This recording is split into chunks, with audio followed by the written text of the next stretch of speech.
Recording in progress. Mayor, President, City Council, Board of Education, we are live.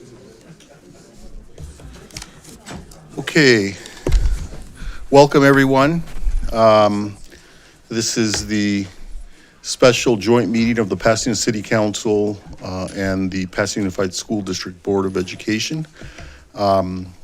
Apologies that we're running a little bit behind. The council and staff and school board joined us, held a reception for our outgoing city manager, Miguel Marquez. So at some point he may come up just to say thank you, if we can track him down. But again, on behalf of the city council, I want to say thank you to Miguel for his great service. I know that every member of the council joins in that. And at the reception, every member of the council thanked Miguel for his service and contributions to our great city. So with that, why don't we start with roll call? We'll start with the council first. Councilmember Cole. Present. Councilmember Hampton. Blessed and honored to be here. Councilmember Jones. Here. Councilmember Lyon. Here. Councilmember Madison. Here. Councilmember Masuda. Here. Vice Mayor Rivas. Here. Mayor Gordo. Here. There's a quorum, the council present. Member Hardin. Here. Member Kinney. Here. Member Hall Lee. Here. Member Marshall McKenzie. Here. Member Richardson Bailey. Here. Vice President Velasquez. Presente. And President Fredericks. Here. There is a quorum of the Board of Education present. Thank you. Again, I want to welcome our colleagues at the school board to this meeting and our superintendent, as well as the district staff. And, this is an important meeting, and I'd like to give school board president Tina Fredericks an opportunity to say a few words. And welcome. Thank you, Mayor Gordo. I feel like, thank you for this honor. Thank you for this annual joint meeting. I'm really proud of this agenda, and I think we've been through a lot for the past year, 2 years, 3 years, and I feel we truly have this shared vision. We're establishing the foundation for shared responsibility, shared service to our public, to our community, and we are having lots of opportunity for collaboration through our committees, through our planning, our energy plan, and very excited for the outlook of our collaboration. So thank you, Mayor Gordo. Thank you, Madam President. And the city clerk has reminded me that item 1 on our agenda is the Pledge of Allegiance. And so I'll ask our board president to lead us in the Pledge of Allegiance.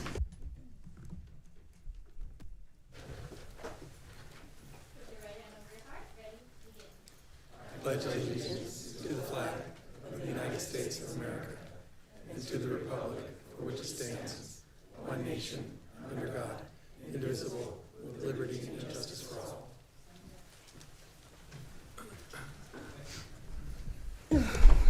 Okay, thank you. And let's just jump into item 2 of the agenda and jump into update and discussion on city and Pasadena Unified School District green energy initiatives.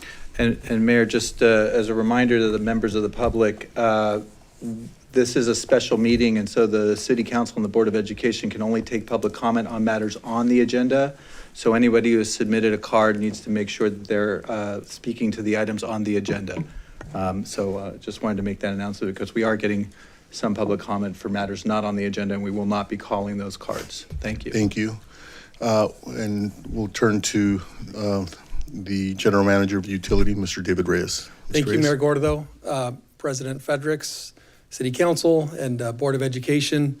We are really pleased to talk about not only what we're doing, ladies and gentlemen, but what we're doing together And I think that'll come out a little bit as we get into the discussion. But we wanted to share with you all of the initiatives that this council has initiated and directed, and how we as a staff are working to implement those on a daily basis.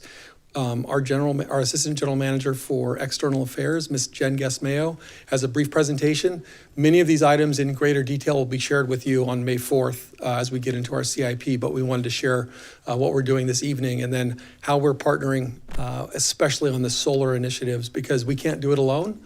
And partnering with PUSD is going to be really helpful to meeting our goals and challenges. Ms. Guess-Mayo. Great, thank you, General Manager Reyes. Good evening, Mayor Gordo, President Fredericks, Honorable Council, and Honorable Board. Again, for the record, Jen Guess-Mayo, Pasadena Water and Power. And I'm here to present an overview of the city's many sustainability efforts. And if I share, this is not going to be an exhaustive list. If I did, through all the wonderful successes and milestones that this city has done together with everyone in this room and our community, we'd be here all night, probably into tomorrow. So what I'm going to do tonight is I'm going to start with a historical perspective that really shows how Pasadena has been a leader in this arena, in sustainability. And we've been doing it for decades. So after that historical overview, I'm going to share a little bit about PWP's programs itself, both on the energy side and the water side, including energy efficiency, electrification. Solar, of course, is going to play a big role, as General Manager Reyes said. And on water, talking about conservation, water use efficiency, outreach, and education. Then I'm going to share some baseline stats. As we talk about the optimized strategic plan in just a minute, what that actually means and how we can sort of gauge how we're doing now and how we're going to be doing as we take stock of the things in the next couple of years. And then finally, I'm going to end with an outlook about how we're going to be planning into the future and how we want to strengthen those relationships. And that really gets into the meat of what we're going to talk here today, and really build on that momentum that we've got and really collaborate on a lot of those projects, just as President Fredericks, as you just mentioned, that's exactly what we want to do. So I'm going to go ahead and get started. So let's talk about that historical perspective. So with all the decisions that we've had here over the years, Pasadena has really lived on that core principle that sustainability has been and continues to be a core value in this city. And that dates even here, all the way back to 2006 with the city's Green Action Plan. And I know that there are decisions that predate that even. But even starting with the city's Green Action Plan, which predated the Climate Action Plan in 2018, that really shows the commitment that we had early on. We're early adopters. And I'm going to go through a little bit on the timeline here. In 2009, we had a water shortage ordinance. That's not the snappiest name that we've got. It's pretty dry. Water pun, sadly intentional.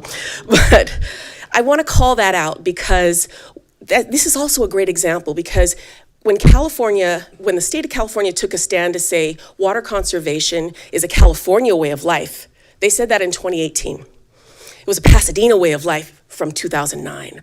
So there's a water example there.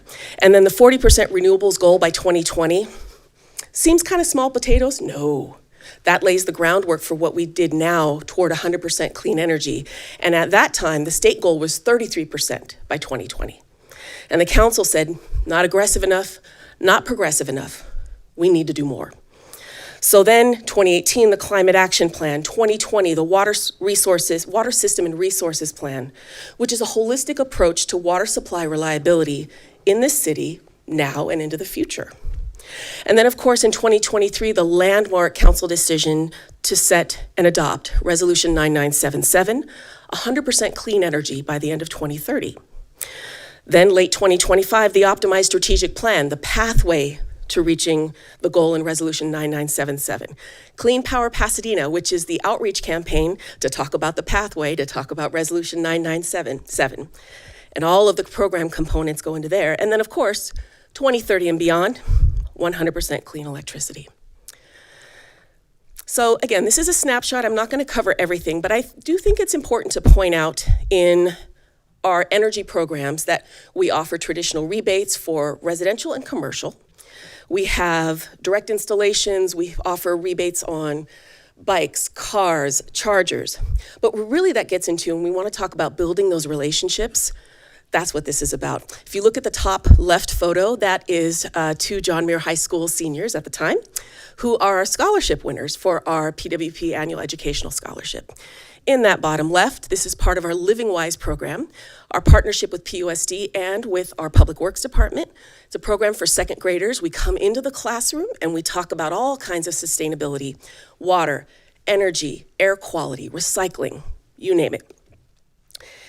And then again, there's just a smattering of other things that we offer here, including energy audits. And one of the things I'm super excited about is actually that last bullet. And it says, coming soon, automated demand response. It's a little techie and I'm kind of a nerd about it, but what that means is when there are calls for conservation and we've got 100+ temperatures outside and we need people to conserve, because that's the fastest and least expensive way to get that peak to drop, it's usually kind of voluntary. We say, hey, can you lower your set points a little, 1 or 2 degrees? Can you turn every other light off? And that's great, and that's still gonna have a role, but what if that could be automated? What if we could talk to our customers, both residential and commercial, have them commit when it's not an emergency, and when we need it, it's done. And that's where battery storage is really gonna come into play, so you can come off the grid and use that battery storage and help the peak, reduce the peak. So now we're going to go into water use efficiency and water conservation programs, very similar on the energy side where we've got traditional rebates and direct installs. You see a hydration station there, those are very popular. We even have one in the front in City Hall, and I know PUSD has installed some in their campuses as well. But also want to call out again some of those partnerships. So you see in the top right hand there, we've got our wonderful water conservation team. They're at Longfellow Elementary in a partnership with our Department of Transportation on a walk and bike to school day.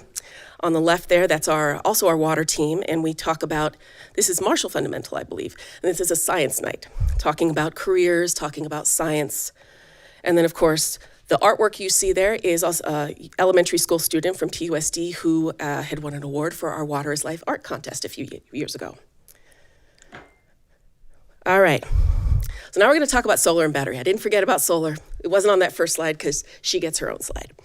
So as part of what we do here, this is sort of the flagship program that we've got for our optimized strategic plan. And of course, we want our customers, residential and commercial, to do their own, generate their own power, participate in our programs. But what does that actually mean if we're not doing it ourselves? So that's why municipal solar is at the top. We're dedicating $20 million for the first phase, which includes 5 sites around the city, 2 libraries, city yards, and the Sunset Reservoir Complex. Now, I won't go through all of this, just to respect the time we've got this evening. But there's a couple things on here I do want to call out in addition to the marketing campaign. So maxing out or maxing up the size of a solar system itself. It used to be 100% of consumption. Now it's 150. And I do understand that there are still some discussions about raising that even further. So we're open and listening.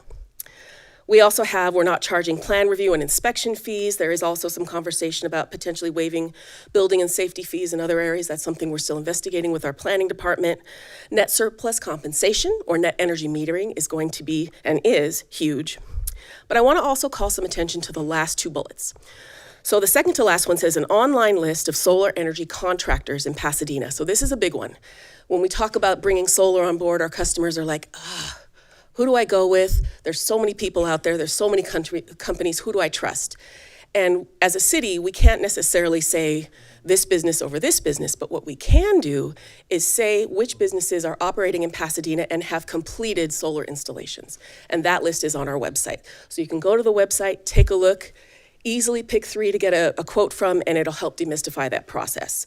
And then lastly, working with my fellow Assistant General Manager, Varujan Vadian, and his power delivery team, his utility service planning.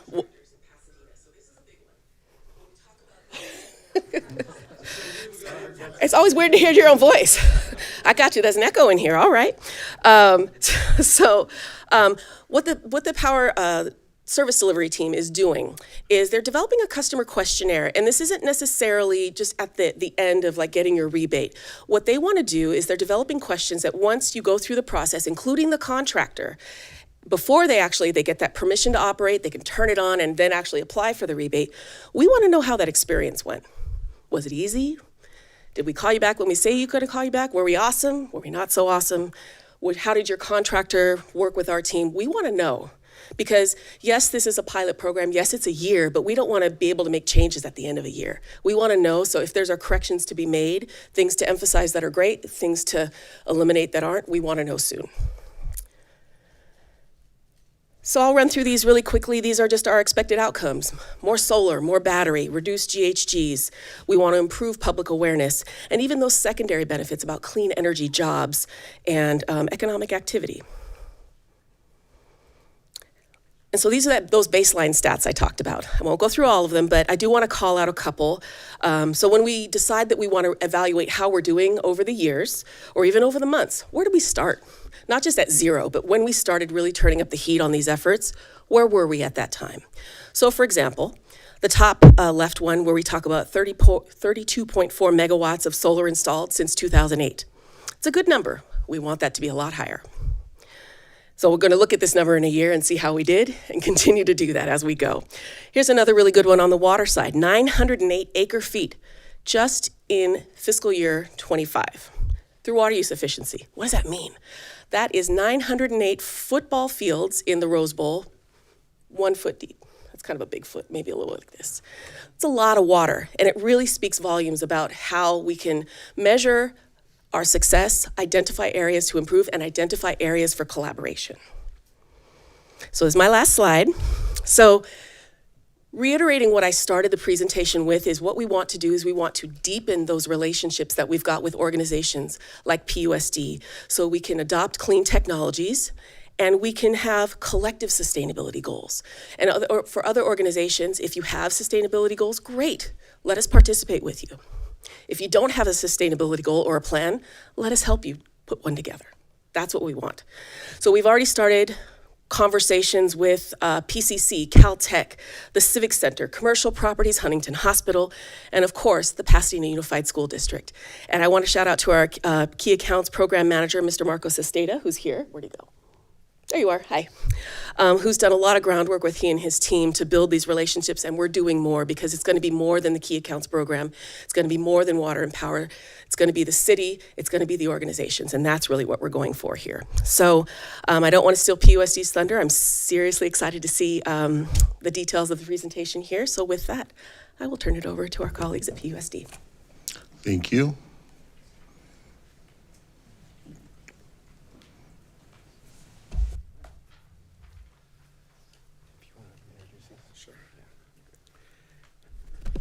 Good evening, Mayor Gordo and Madam President Fredericks. My name is Sergio Canal. I'm the Chief of HR with Pasadena Unified. Currently this year acting as acting CBO. So it's my pleasure to introduce to you the team that really is doing all the work. And behind me is going to be Michael Dunning, who is our Director of Maintenance and Operations and all other duties as assigned, as we like to say. And in addition, we also have part of the team, Jacob Su, who will be here and talk to you, walk you through the presentation. Jacob will be up next, and then Michael Dunning will close us off a little bit with some of the next steps. Oh, clicker's right here. Okay, perfect. You're gonna swipe. Oh, swipe? Okay, perfect. Well, thank you for this time where we can present our plan for Pasadena Unified School District. I'm excited to work with the district and move their sustainability goals forward. So go to the next slide. So here's a little outline of what we're going to be presenting. We're going to be presenting a little bit of what the district has spent in 2023 and 2024 as a glimpse of the usage. PSD has in the past ventured into a power purchase agreement with Luminous Solar. So we're going to review a little bit of that, their performance and savings. And then the big part is how we're going to move forward. And the technologies we're going to be using, and that entails a lot of PV, battery storage, electric charging stations, and largely the energy efficiency goals that we have for our buildings. So yeah, we're going to be considering a lot of sites in Pasadena Water and Power's Power Authority, under their authority. And yeah, we're going to be looking at the budgets and savings that we can do and a timeline of how we can accomplish it. So in 2023, this is for Pasadena Unified School District. The district spent $4.9 million in both Pasadena Water and Power and Southern California Edison. And then in 2024, it was almost $4.5 million of spending at the district. Luminous Solar Sites, we entered into a PPA contract with Luminous, and it was over 12 sites. And these are the sites that that we were contracted in. The sites have been performing well for the district, or they've been saving for the district, and we continue to monitor their performance. Here are some of the sites and how they've performed. And the district has seen, for 2024, they've been installed since 2021, 2022, but for 2024, the district has seen about $566,000 of savings through those sites. So Luminous PPA savings versus the district's ownership savings. The PPA came in, it was at a point where in the district that the company Luminous paid for the solar, so the savings that we have received versus maybe not entering into PPA and owning all of these solar systems, the district could have saved $1.2 million in 2024 if they did not go into a PPA. Now, looking at the collaboration that we've done with Pasadena Water and Power, and looking forward to our first phase one of our solar program, we've looked at low-hanging fruit per se of parking lots within the district, and there are 12 sites listed here within the scope of work that we want to push forward in collaboration with Pasadena Water and Power, totaling about 6.25 megawatts of solar. And this is just our beginning phase. As we kind of align our master plan and our energy master plan, there'll be more sites to look at and more opportunities for savings in energy. And then here's a little timeline of our phase one for solar canopy installations. We're looking at our 2026 planning and aligning, like I said, our master plan, and taking some time to put out a contract, getting good vendors to come in, and at the end of 2026 and the beginning of 2027, getting those plans done and then going into construction in 2027. And then as far as moving forward, we're going to continue to look at solar, battery storage, electric charging stations, and our energy efficiency projects, building envelope projects for the district. So at this time, I'll turn it over to Michael. Thank you. Thank you. Okay, so I'm here to talk a little bit about our partners here with Pasadena Water and Power. And I have to say that certainly since my time and really kind of started up with during the fires, the collaboration's been really close. The team has always been right there for us every step of the way. I have people knocking on our door all the time when we talk about solar, and Marco definitely is one of them. I think that moving forward, now that we've identified that this is a direction that we're headed, there's regular meetings already starting. We're figuring out exactly who's going to connect for what. Us reaching out to figure out what our next steps are. The response was swift. We had a full meeting. We sat down and discussed what are the possibilities moving forward, where we need to start aligning this early plan, and making sure that we're working through as partners as we go.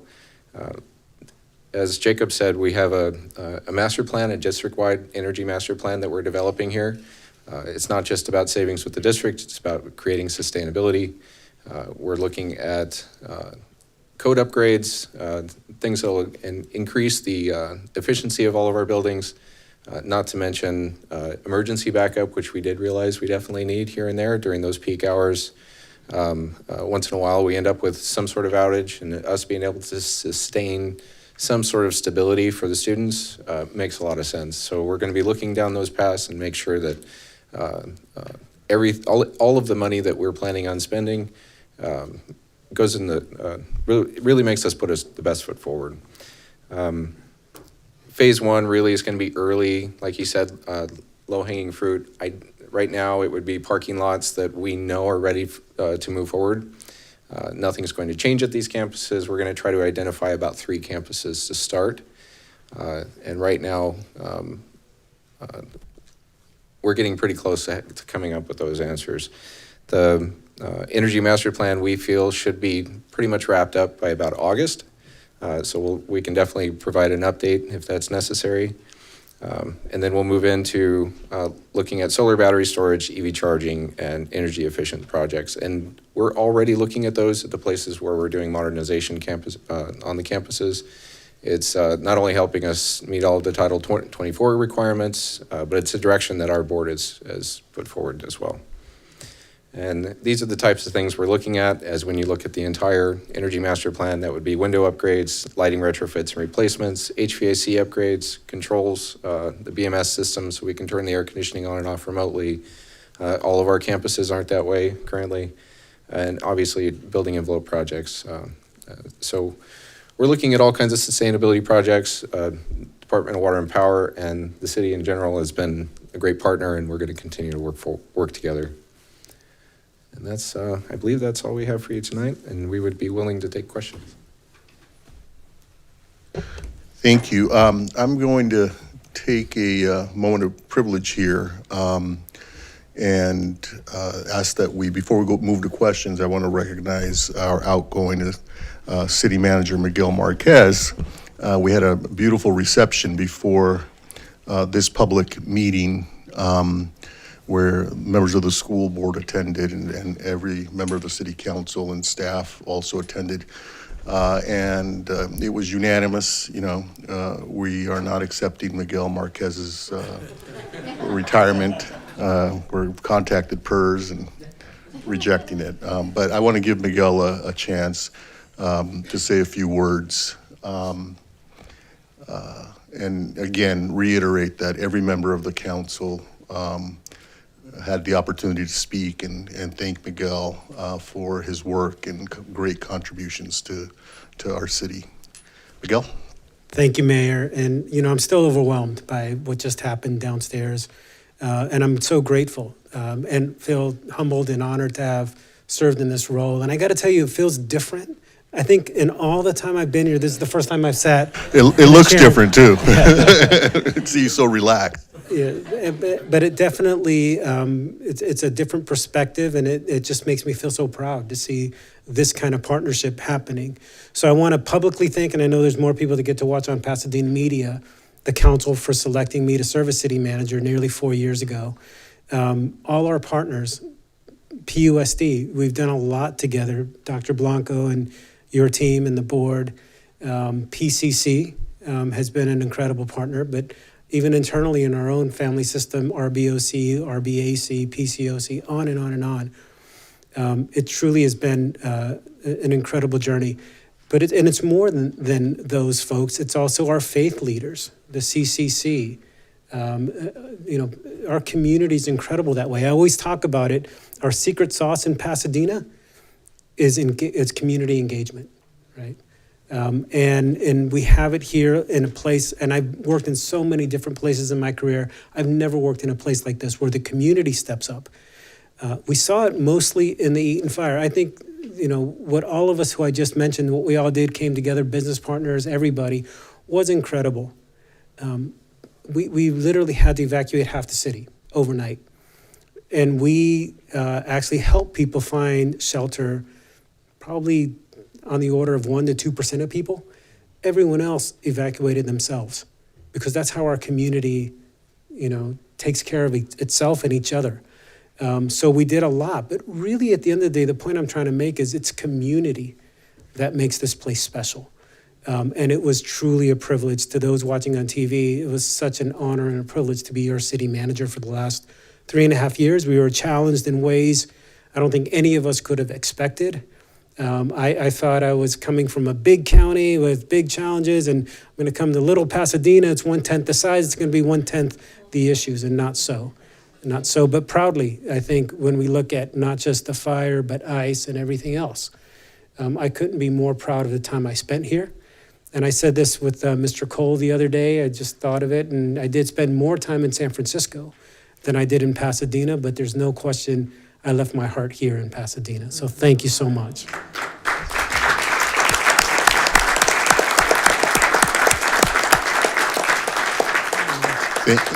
Thank you, Miguel. And again, I won't speak for, I'm sorry, I will speak for all of the council when I say we have a deep appreciation and admiration for your contributions here in Pasadena. And, I'll speak on behalf of all residents of Pasadena and say thank you and best wishes to you and to your family. But we know you'll be back visiting us, and the reason we know is the gravitational pull of the center of the universe will bring you back. So thank you again. Okay, now we can turn to questions. Mr. Hampton?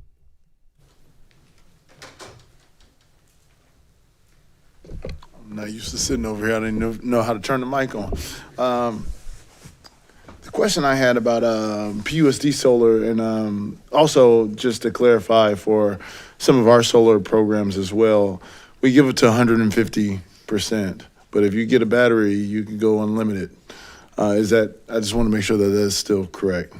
Perfect. Okay, that wasn't brought up in the presentation, but really appreciate the presentation for PWP. It was amazing, as we always expect. And PUSD's, your presentation was enlightening as enlightening as well. My question about the contractual agreement that you have, was it Lumens? So any new solar projects you guys put forth, are you in a contractual agreement with them still, or can PWP engage in solar generation at your sites? Right. So our current path forward is we're planning on purchasing our own solar, and we'll be working directly with Pasadena Water and Power to work out an agreement. So we're cutting out the middleman, so to speak. We feel we can fund this with bond funds and pay it back to ourselves ultimately with the savings. Perfect. And does that matter what school sites it is, or does it, like, for example, Muir, you already have an agreement with Lumens. Could you also put solar on the back? We certainly could. Okay. Yeah, it really depends on the capacity that the system can hold, from my understanding. So we'll be working out all those details and pushing everything to the most beneficial for all parties, I think. And to PWP, PUSD being the largest landowner in the city of Pasadena, you guys have all the land here. I think, working with them to make sure that we could figure out some sort of battery storage on their sites as well would be greatly beneficial, not just to PUSD, but to the community as a whole. So those are my comments, but I appreciate you. It looks very promising to move forward. Thank you. Thank you. Mr. Masuda, followed by Mr. Lyon. Thank you so much for the report. Are you planning any roof solar sites Within Pasadena for the school district?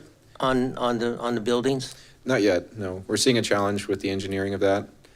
So we're, again, starting with low-hanging fruit, and we're working with the solar canopies on the exterior of the campuses. I see. Are you just leasing the panels, or are you owning the panels? We're going to be purchasing. Yeah, we'll own them. Okay, thank you. Thank you. Not certain if it's Mr. Lyon. It is. It is. Oh, it Thank is you, Mr. Mayor. Lyon. Okay. Only, I think, two questions. One, you might have covered, and I might have just missed it, but how many megawatts are we looking at when you're all said and done? I think the early discussion, I think it was 6. For 6.25 megawatts for what we're looking in phase one, but with luminous sites, it's already totaling close to 10 megawatts in our initial look. And over what period of time is that? When we'll reach that goal, Yeah. we already have the 10. We'll be aiming for the 6, just within Pasadena Water and Power additional. And it would start again with a selected 3 sites. We haven't gotten that far. Okay. So we'll have those answers soon. I think somewhere around August, I think we can have a pretty good update. on Really what I was exactly- looking at is, do we think this will be in before 2030?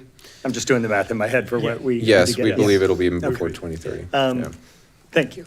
Yeah. While I have the mic, let me say, I want to really thank the school board for your leadership on this issue. You adopted the 2030 goal before the city council did, and your leadership was a huge part of getting us there, building the community pressure, honestly, on us to take up that conversation. So I want to thank you for that and for your continued commitment to this. And I also just want to say what an extraordinary representative and employee you have in Michael Dunning. He is a fantastic community partner, competent and kind and available, and I'm a big, big fan. So thank you, and thank you for the work you do. You're looking a little red. Yeah, that's quick.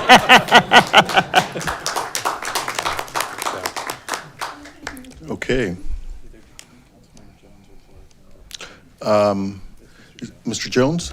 Thanks, Mayor, and thank you for your presentation, and thank you, Jen, for your wonderful presentation. Just for clarification, maybe I missed it. Is this solar with batteries? We are going to be looking at battery, yes. You're- Right oh. now, it's not in this early stage, but we're going to evaluate each site, and again, working with Department of Water and Power to figure out what works best for everyone. Okay, and then there's been those joint discussions with PWP and PUSD about using your land for solar and battery. That's what you're saying? We're starting those discussions, yeah. You said you're starting. Okay. Yes. Thank you. Appreciate it. Okay. Board Member Harden? Thank you, Mr. Mayor. And I want to thank the teams for their detailed presentations. I think this would be an opportunity, maybe you could talk a little bit about how our energy master planning development will sort of come alongside the broader district-wide master planning effort, because we've just launched that. That's an exciting process, and I think it's an inclusive one. So I think it would be an opportunity for collaboration in as much as that goes, but maybe talk a little bit about sort of how those two programs will sort of align alongside each other. Sure. I think that we're going to have a pretty good idea of the full outlook somewhere by the back end of August, right? So again, that's why we're thinking starting with 3 sites, getting the ball rolling, figuring out the contracts, having the discussions with Department of Water and Power, and figuring out the back end, exactly how much generation we want to, where we want to be, where they want to be, if there's storage, if there isn't, if there's battery backup, charging stations, all of those things are going to come into discussions. I think this is a win-win for both for the district and for the city and for the community, right? So we don't see any downsides, and webbing that together with our district master plan as we develop it, I don't think it's difficult. We'll identify projects early and start this thing moving forward quickly. Thank you. Next in the queue is President Fredericks, followed by Mr. Cole. Thank you both for your presentations. Can we go back to the timeline on the PUSD? When was this created? I would say That's 2 months ago, 2 I months think. ago, yeah. Okay. And how, is this firm or is this going to be adjusted based on? This will be the first 3 sites. We're getting all of the details now. We're getting close to having answers. We'll bring that forward to the board. This is saying it's coming in June. It sounds like that's a maybe. It might be August because we're dark in July for approval. But we're trying to, either way, we'll be right behind it. As if it comes in August, I don't think it'll stop any motion or delay any projects, at least for project completion of 2027. late 2027. So we had a facilities committee meeting, and there was a resolution to set goals. And 2030 was a very key year to have, 100% electrification. And so the criticism from the public or the community is we're not going fast enough. So is the 3 sites, the pilot sort of, that's we're going to try out, and it could be quicker in the future, or give us a sense there? I would say that working in the same motion as those 3 sites is already Altadena, where we've designed in infrastructure and we can easily apply solar to that. Altadena, Longfellow, Madison, we're also reevaluating, not to mention Muir. I think Muir is a campus where there's certainly availability. I think there's a collaboration option at PHS. So I think there's a lot of opportunity for us to move things quickly. There's a lot of discussions that just need to happen. For us, we need to get our ducks in a row and make sure that we know exactly how much we need and how much we're interested in storing and how much they can handle, really. Thank you. Thank you. Mr. Cole? This is symbolic, but I hope that next year we'll have a joint presentation rather than each one touting what each entity is doing. That I'm really interested in what we're going to do together. And in that spirit, we do have, through our optimized strategic plan, some very ambitious goals for both battery and solar energy. And every megawatt of energy that you either produce or store is a megawatt of energy that we don't have to produce or store to meet our goal. So I think we should take a look at our rates because you have money from the bond to invest in this, and it will bring you savings. And we all know that operating savings are even more important at this point because you have a fair amount of capital dollars from the bonds, but your real strain is the operating budget. So if our rates can incentivize you to even have more savings, that goes right to your operating budget, and it helps us meet our goal. So it seems to me that we ought to take a hard look at ways in which we don't put out capital dollars, you have the capital dollars, but we benefit your investment of capital dollars because you're offsetting capital dollars that we don't have to spend. So I think we ought to think about a rate that recognizes where you put in solar. There maybe it's for 5 years, maybe it's for 10 years, maybe it's for the amortization period. But I think we should be creative within the confines of Proposition 218 because, again, we get a benefit from your investment. Councilmember Cole, very well said.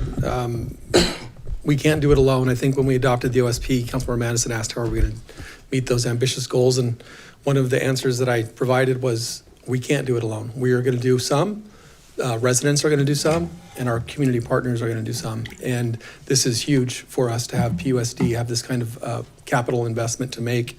And I would just want to remind the City Council that anything over 1 megawatt does require a separate review and a separate rate structure. So that is what you're talking about is exactly what we're working towards so that it can be beneficial because it is a win for us, even if we have a different rate structure that benefits PUSD, because as you said, it's one megawatt that we don't have to build. And so that's something that will be coming to the City Council as each of these sites gets developed and we have more details. Thank you. Okay, Public comment? public comment? I'm going to call the 4 speakers for item 2, Renee Gonzalez, Connie De La Torre, Sandy Krasner, and Anna Soul River.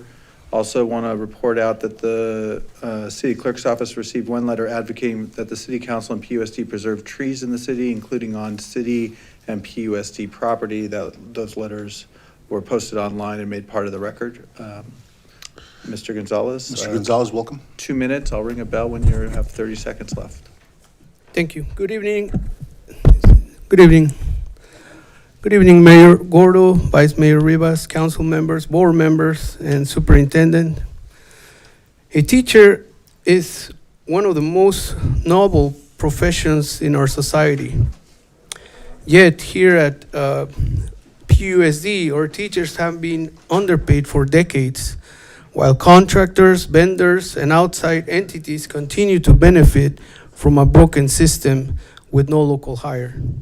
For many years, the inequity was clear when students from Roosevelt and Madison suffer from constant Mr. substitute Gonzalez, teachers Mr. Gonzalez, and a lack of support. This is item This is two. item 2. Yeah. Yes, and So I'm if you going could- to that. Okay, if you Yeah, could direct your thank you. comments to that, thank you. Decline in enrollment is not a terminal illness, but the result of decades of bad governance and displacement of our families for a lack of joint work between our city and our school district. Before the passing of Measure H, 4,000 families were pushed out of Pasadena by abusive landlords.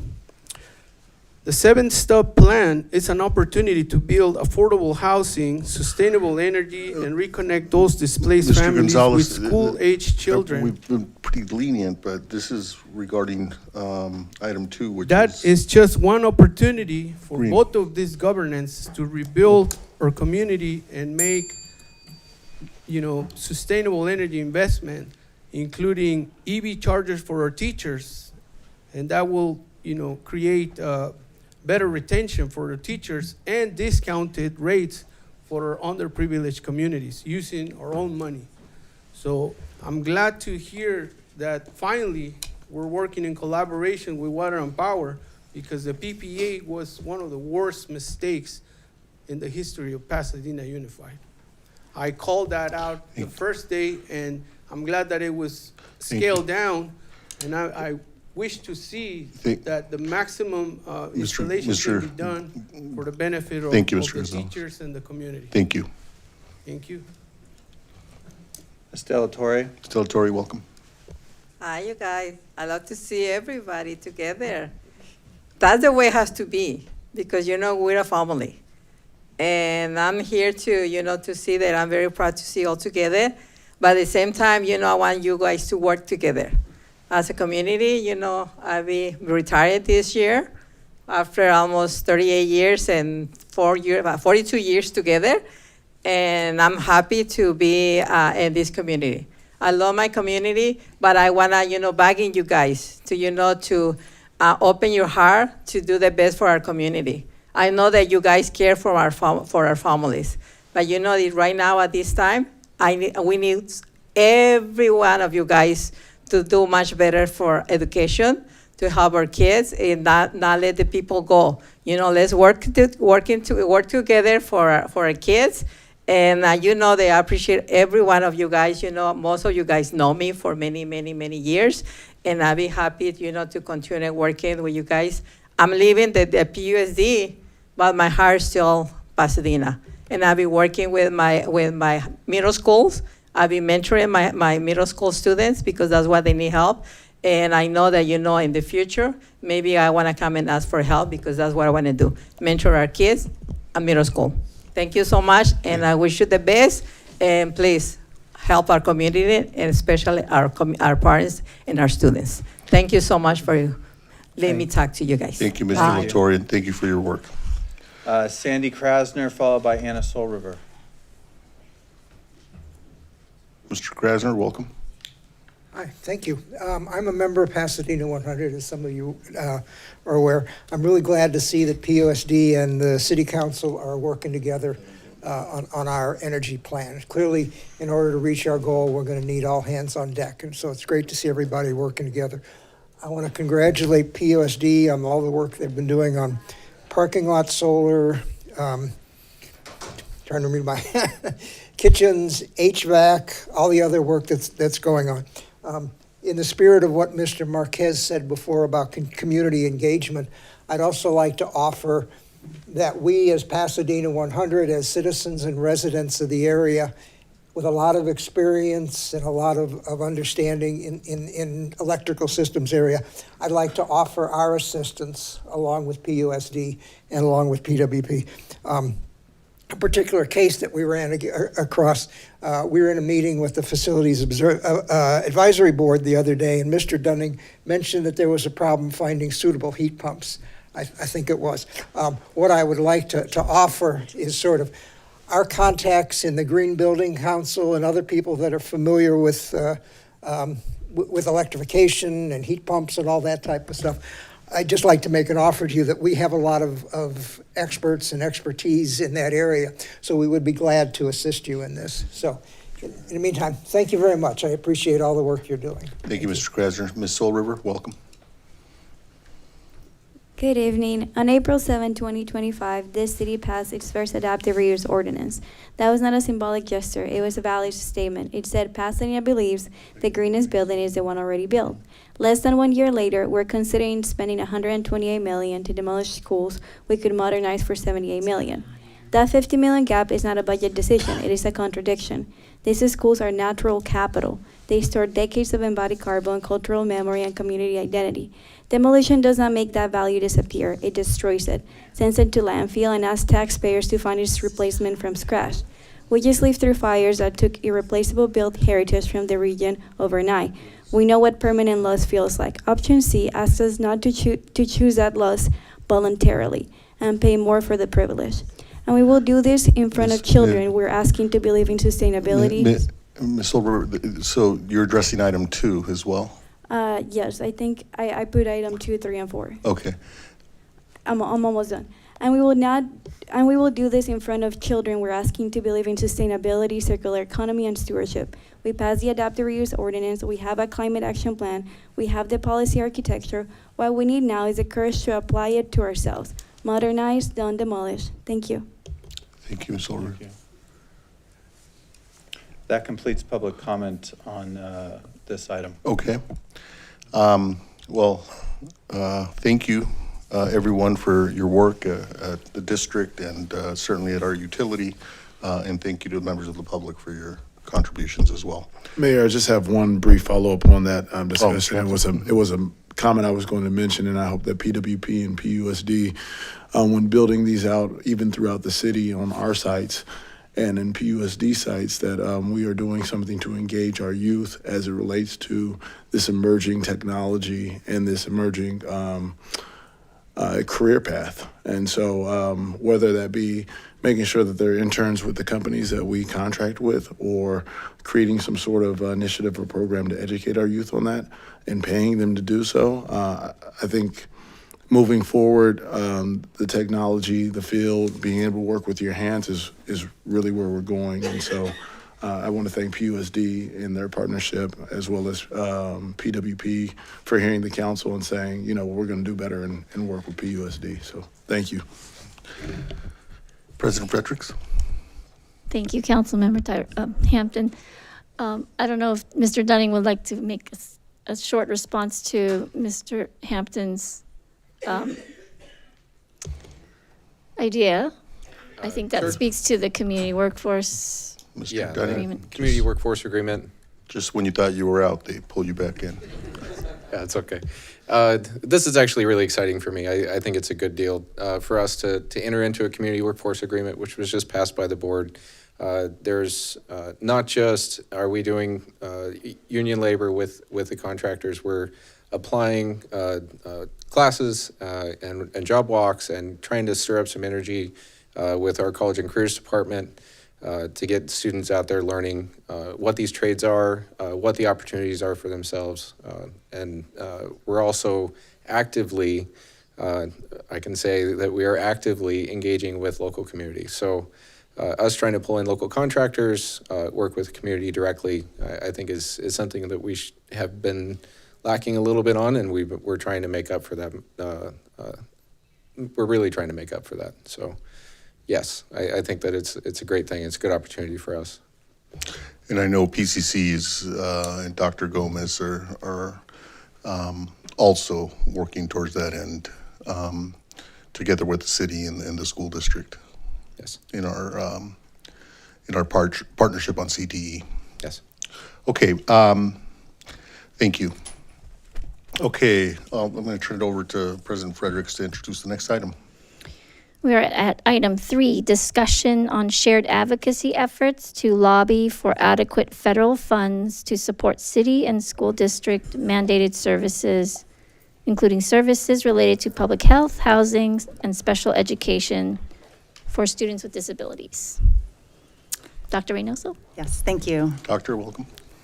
Thank you, President Fredericks. Well, good evening, Mayor Grotto, Pasadena City Council, Superintendent Blanco, our trustees at PUSD colleagues, and community. My name is Dr. Julianne Reynoso, and I'm the Assistant Superintendent for Student Wellness and Support Services, and I'm joined by my city partner over here, Mr. Matthew Hawksworth. Tonight, we're just focusing on one element, which is the underfunding of the IDEA, and I will get into that. As an educator, I will make sure that you walk away with a full understanding of why we are standing before you tonight. It is a privilege to be here tonight to speak about students with disabilities and the extreme underfunding that has occurred for many, many years. So I'm going to provide that information for you tonight because we are going to need your help as advocates. Our purpose tonight is really to shine light on the fact that there is a desperate need for advocacy, not only for the federal IDEA funding, but our local AB 602 funding.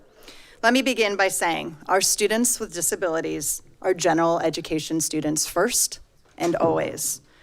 But with their said identification, our students deserve to have a free, appropriate public education every single day. As of late, we have approximately 13,900 students. We serve a little over 2,200 students with individual education plans. That means they are students with disabilities. Pasadena Unified School District has a higher concentration of special education students compared to the state average. While California special education enrollment has hovered around 10 to 13%, PUSD has reported approximately 16% of its student body, and representing a significant portion of our population. So here's the history lesson. I wasn't much of a history student, but tonight I'm going to pull that teacher role out. So what is the IDEA, you might have asked yourself? The Individuals with Disabilities Education Act, IDEA, requires public schools to provide specialized instruction to students with disabilities. And here's the kicker. Yet the federal government has yet to meet their 1975 commitment to fund 40% of the excess costs. I hope you all heard me say that. They have yet to fund it. So I'm sure you can imagine what that actually means. Currently, federal funding covers about 13%, creating a massive shortfall for districts, public education nationwide. And that means that we as a school district will always, and I mean that always, will always take care of our students to fund that gap. Pasadena Unified, over the course of the last couple of years, has spent anywhere from $47 million up to $50 million on the excess costs annually on special education. And let me state this again. This isn't about the students with disabilities. This is about the IDEA that has not been fully funded. We will always serve our students. But these costs have yet to be met, and you will hear me say this repeatedly tonight. This structural deficit contributes to the broader fiscal challenge, and that means that that shortfall falls on the shoulders of PUSD. You can go back one. Sorry, do I slide it back? Sorry, I'm not very good at your screen, I apologize. So one of the things I wanted to point out tonight is that practically the shortfall that we are sustaining here federally is that local districts and states must cover about 85% of that cost. So I want to point out something that has happened this year. As a point of pride in PUSD, we are always innovative despite challenges. We are always looking for innovation. We are always looking for ways to make sure that our students are always served with quality education. Just this past year, through our own budget analysis, our HR team and academics team and special education team came alongside to find a way to make sure that we were offsetting costs and actually hiring our own PUSD staff. By that means, we were able to reduce contracted services. This is a huge win for PUSD and a wonderful opportunity for our students. In short, I'm going to repeat myself again. PUSD's special education program is structurally underfunded.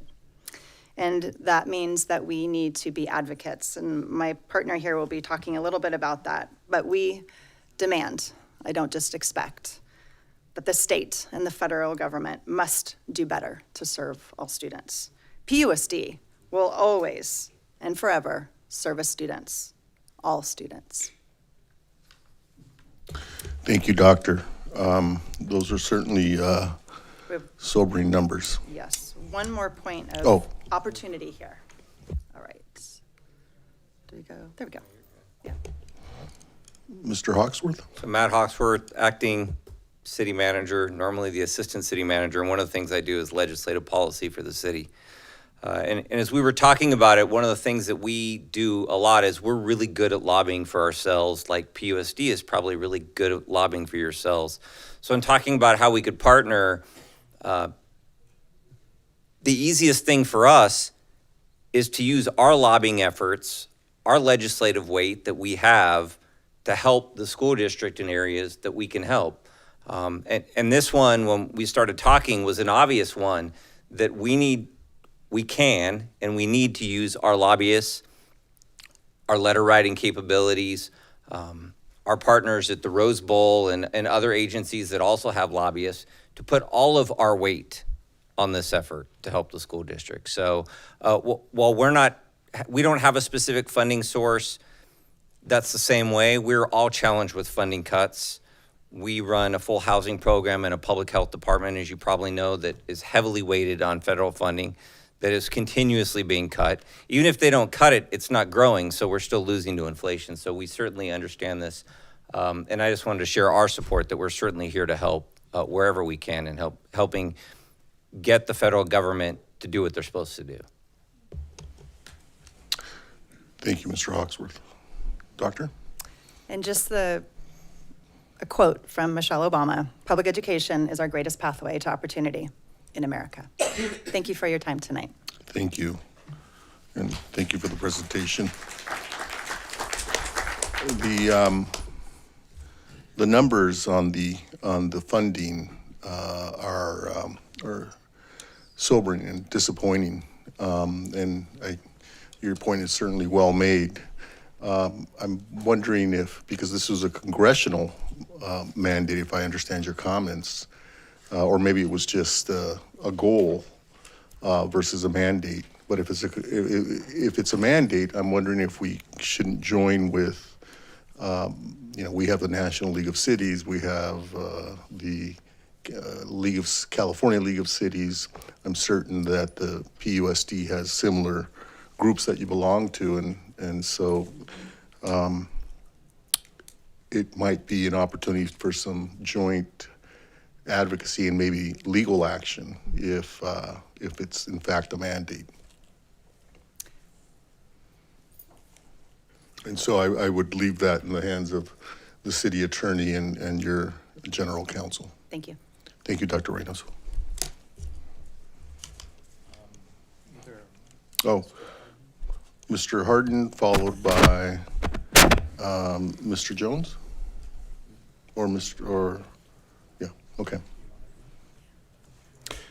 Thank you very much for calling attention to this important issue. And I think that, it as important as it is to be, leaning in on the idea of reforming or holding the federal government accountable to its promises, I think there's also opportunity at the state level as well. And I think you touched on that a little bit in your presentation. Yes. But there is in the 26-27 budget, a modest bump in special education funding at the state level. But again, doesn't go far enough. But there are opportunities within the state, within our friends, our local electeds, which have all told us that this is an issue that it's important for the community to come together and make noise about. Funding reform as it pertains to local education funding from the state is important.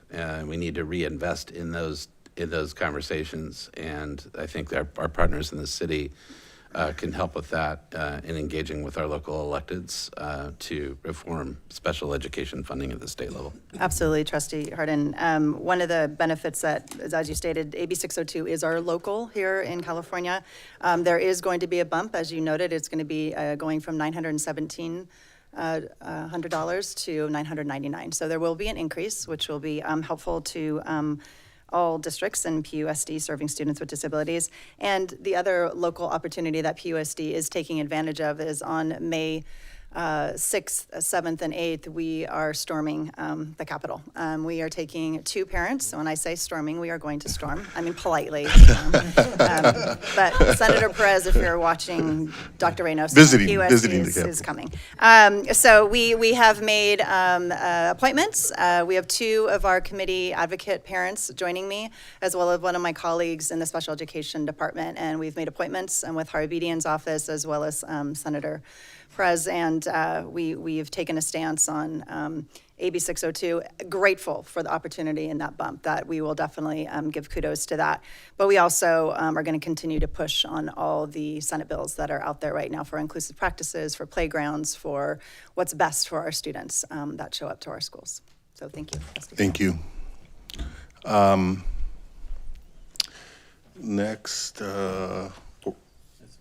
Mr. Jones. Thanks, Mayor, and thank you for your presentation. I'll just try to fit my question in on this public health piece on the agenda item, because I've received some correspondence from parents of PUSD students about just the air quality after the Eden fire, and their concern was just monitoring air quality inside the classroom. They were wondering about the HVAC system, and if you have the ability to get large-scale heat pumps. Maybe that's for your facilities manager, or it's not for Matt. Yeah. Well, we do have filters in every single workspace, every single classroom, every space. They're either large ones for full-scale classrooms or office spaces to smaller ones to meet the proximity or square footage. Those are changed out frequently with our filters. Every single site and facility or school site has a plethora of the filters, so that's always on hand. That's something that we always take stock of. When it comes to air quality, we partnered with Caltech on a research for 2 years, shortly after Eaton Fire last year. We have the ones that are present in 2 different properties in Pasadena. So it is a 24/7 monitoring system in the outdoor quality of air. And so as Pasadena returns to their steadfast, that is something we take very seriously. That is not something that has come on our radar as a warning. Should it ever occur that way, I know that Caltech would promptly alert us if that were the case, but it hasn't. Even through all the cleanup and all the changes that have been going on, it still remains safe for our students. When it comes to indoor, we have researched quite a few different opportunities, none of which are ones that PUSD has yet found to be the most profitable for our work. As we have returned to our schools, all schools, like I said, the air filter is the best source of keeping everyone safe. Monitoring that, we weighed the pros and cons, and it just didn't come about as being something that was going to be exceptional for us, but we definitely take every health risk. I oversee the health department, or not the health department, sorry, I don't oversee your health department. I oversee the health directorship and PUSD, and that's something that she takes very seriously. So we work and partner with the city of Pasadena. Thank you for that. Appreciate it. Thank you. President Friedrichs.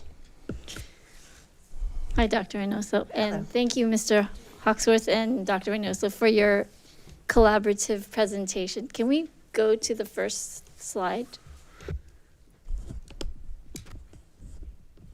Is it this one? Oh, no, the very first slide.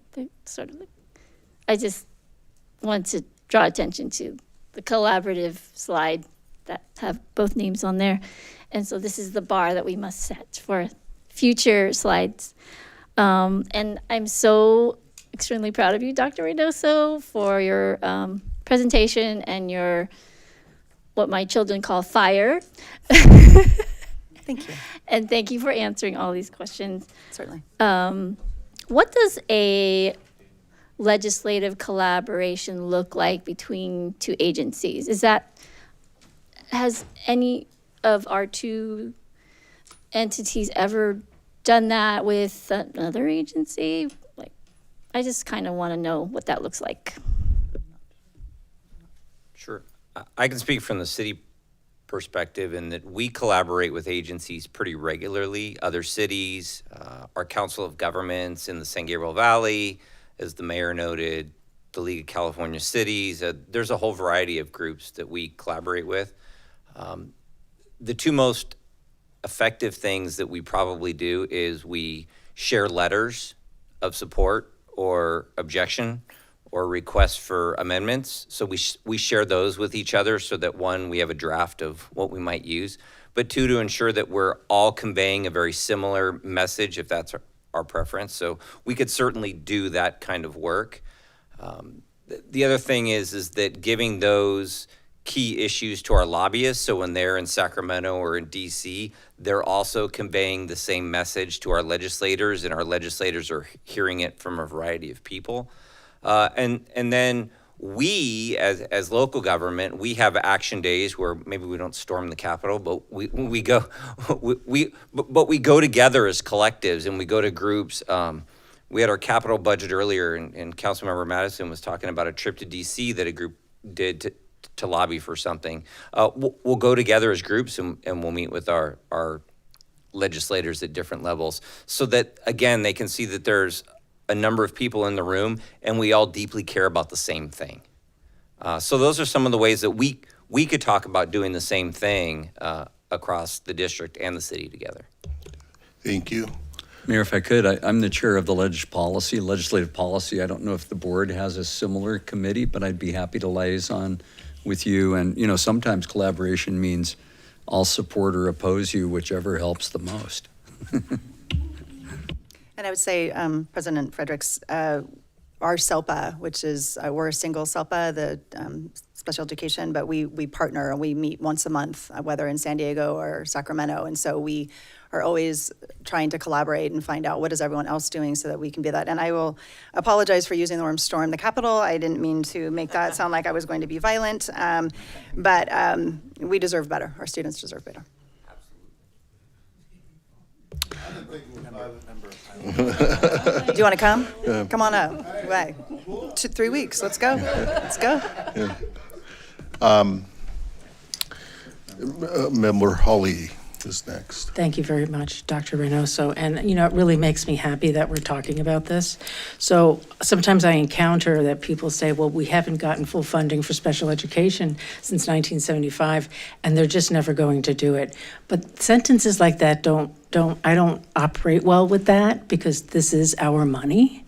And I wanted to kind of just tell some of the people here that we go to CSBA every year, and that's a time for us to collaborate with other board members and talk. And I spent the last conference talking about how much money in your budget do you move from general ed into special ed?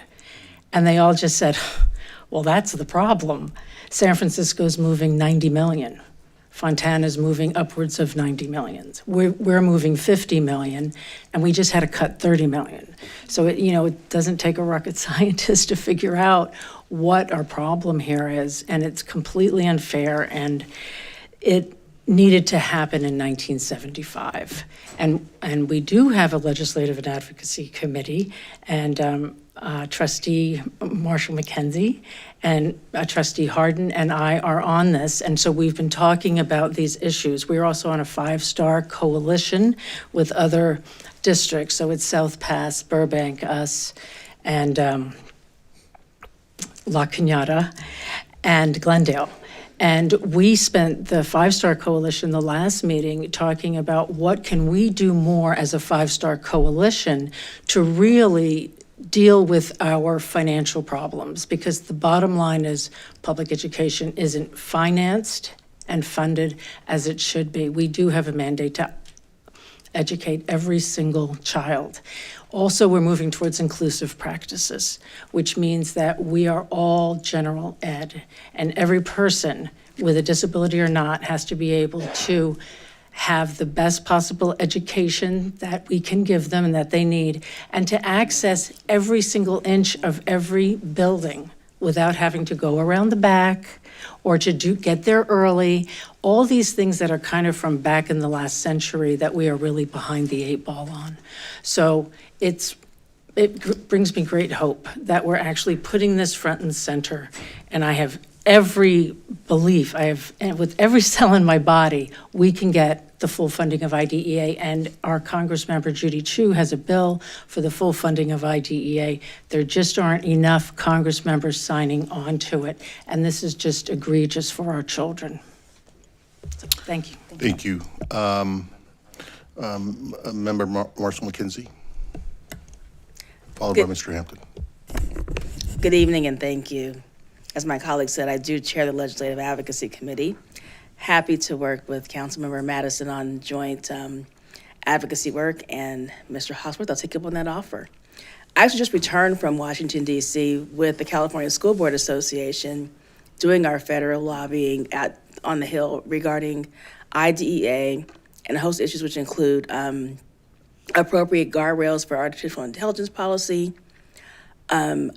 strengthening the Children's Online Privacy Act, and also looking at bringing additional dollars to districts for career tech education.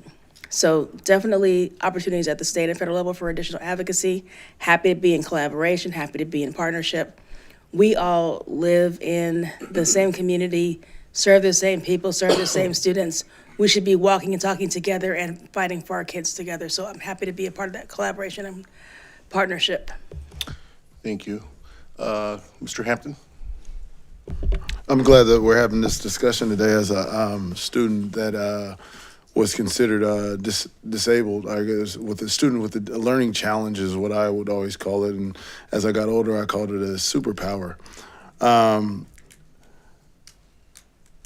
You know, when I was at PUSD, it was a different time. So things have changed significantly. You know, being put in the back of the class because, you know, my learning challenge, right, to now all of the students, as you mentioned, you know, having equity and everybody just being treated equally is it's actually surreal feeling. It's and it's a beautiful thing to see when I go to PUSD campuses, and you don't know which student in the classroom has a learning challenge, right, or a superpower, as I like to call it all the time.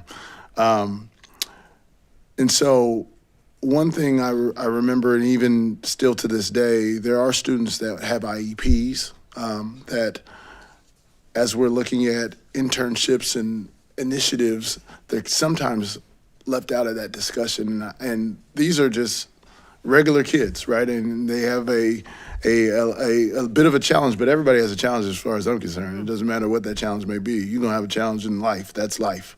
And so having a set aside, or having, not a set aside, I don't want to say set aside, that sounds bad, but making sure that we are, as equitably looking at students that have IEPs to say, you know what, we got an internship for you. We want to put you in this internship. And also, as we just talked about, you know, putting together, or it sounds like you guys are already doing it anyhow, you know, workforce investing in these young people as well, because they are our whole entire community, and every single one of us walks around with some sort of challenge, no matter what that challenge may be. But it's important that we nurture each and every individual and treat everybody with love and dignity, and I think PUSD does an amazing job at that. And I want to say, as one who was in that classroom before, and then be able to see these students now, I want to applaud PUSD in treating each and every one of those kids just as amazing kids who are going to traverse this world and take it by storm. And I just want all those kids to know that it is definitely a superpower. It's not a challenge at all. So thank you. And I just really, you know, as far as job training goes and making sure that they know that they could be entrepreneurs or whatever they want to do, to make sure that we have a place for them as well. Thank you. I'm so glad you said that, because one of the highlights that's changing in special education is the transition plans are happening earlier now. They're happening when students are entering 9th grade. So that opportunity of internship, that opportunity of making sure they're A through G ready. If they want to go career, they want to go college, they want to do both. Their voice is going to be coming sooner and being at the table to be able to be a part of that plan. My son went through PUSD, had an IEP, and we had to really work with him and his in his journey from being 7 until he was 14 to navigate what did that look like, and when students are able and have that opportunity to have their own voice at the table. Luke sat at his IEP every single year and talked about what was going well, what he needed. He's now 21, in the Army ROTC, studying to be a surgeon for the Army, and has still noted that although he doesn't have an IEP, still notes what his accommodations need to be and is fighting for that in college. And I called him last week just saying, I'm so grateful he was a part of PUSD, because he had people who listened and supported him, and who he challenged and who challenged him. So I know it's possible for every single student to have Well, that that's beautiful. opportunity. Your son is not only have a superpower, he's actually a superhero. He's a Well, doctor.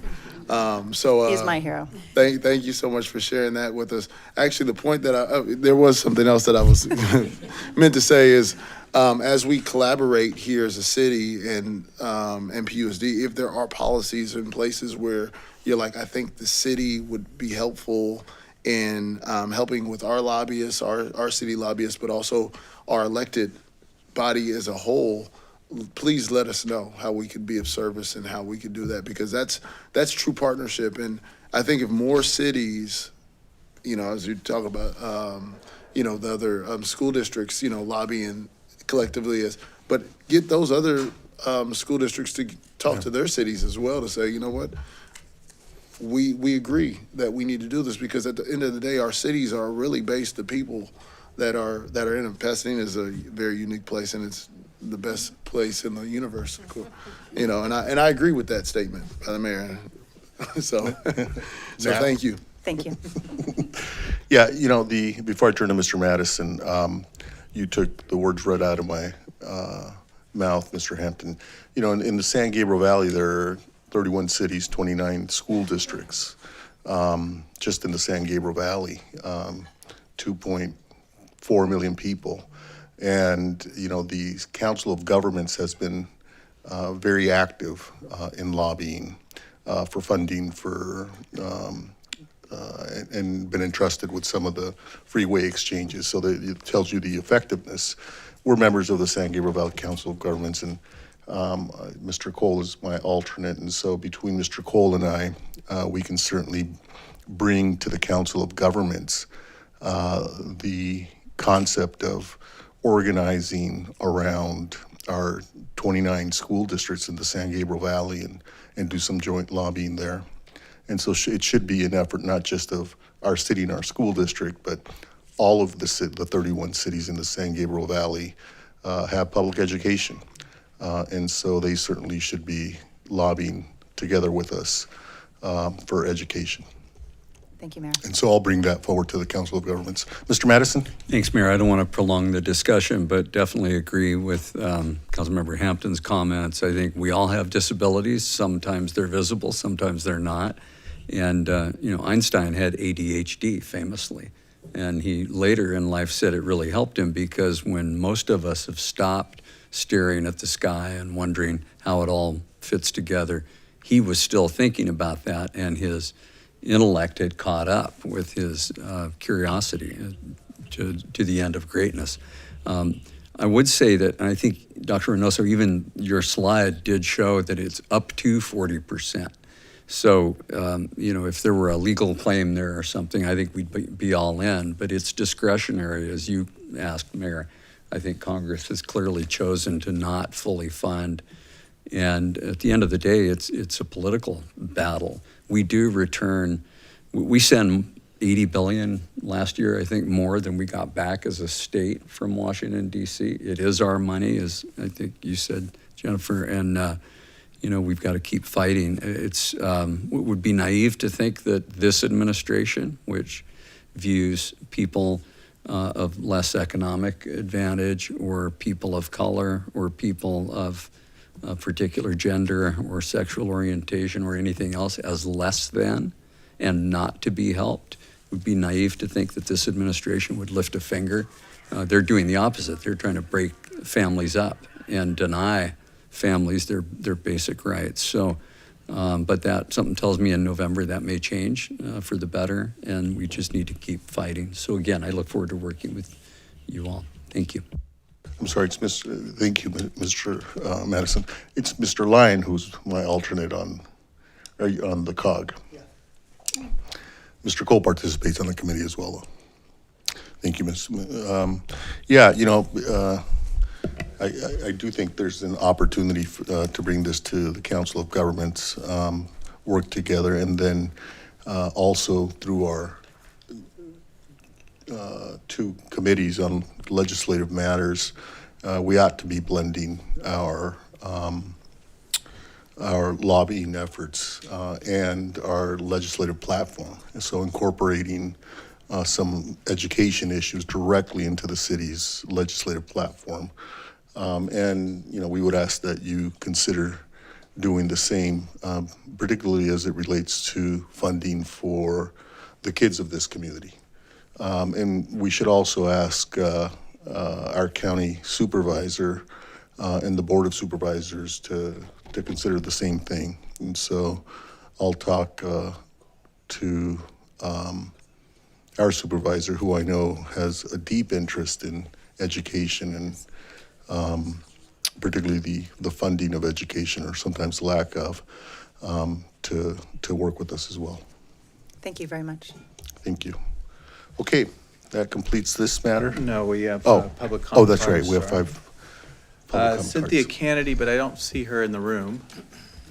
So we'll move on to Les Hammer. I see him in the back. Mr. Hammer? Christy Zamani, Brian Berry, and then Daniel Mark. So if you've heard your name, if you could form a line in the middle. It's Les Hammer, Christy Zamani, Brian Berry, and then Daniel Mark. 2 minutes, and I'll ring a bell when you have 30 seconds left. Mr. Hammer, welcome. Les Hammer, Pasadena. I don't know how the Pasadena Unified School District can lobby for adequate state and federal funds. Let's cut to the chase. With few exceptions, all public schools in the state are faced with budget deficits and declining enrollment. Dissatisfied parents are enrolling their children in charter schools or private schools, or simply packing up and leaving the state. By the time Gavin Newsom leaves office, the state will be looking at a budget deficit of at least $18 billion and as much as $35 billion.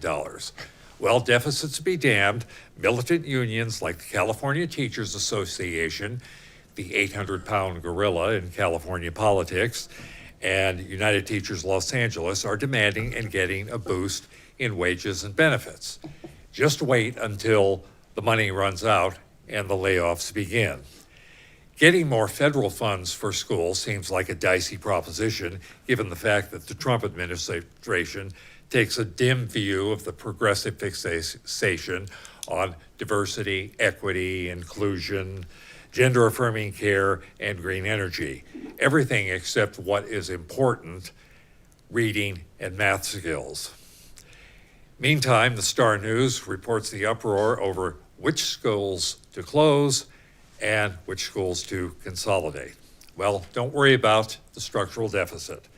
If the unions coalesce around a Democratic gubernatorial candidate like Tom Steyer and he wins the election, the unions will own him, even if he is a billionaire.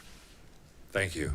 Thank you, Mr. Hammer. Thank you. Christy Zamani, followed by Brian Berry, then Daniel Mark. Ms. Zamani, welcome. Good evening, members of the school board and city council.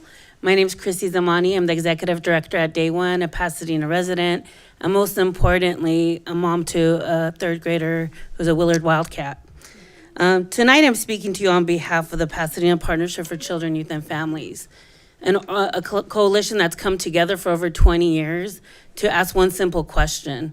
What does our community need and how can we help?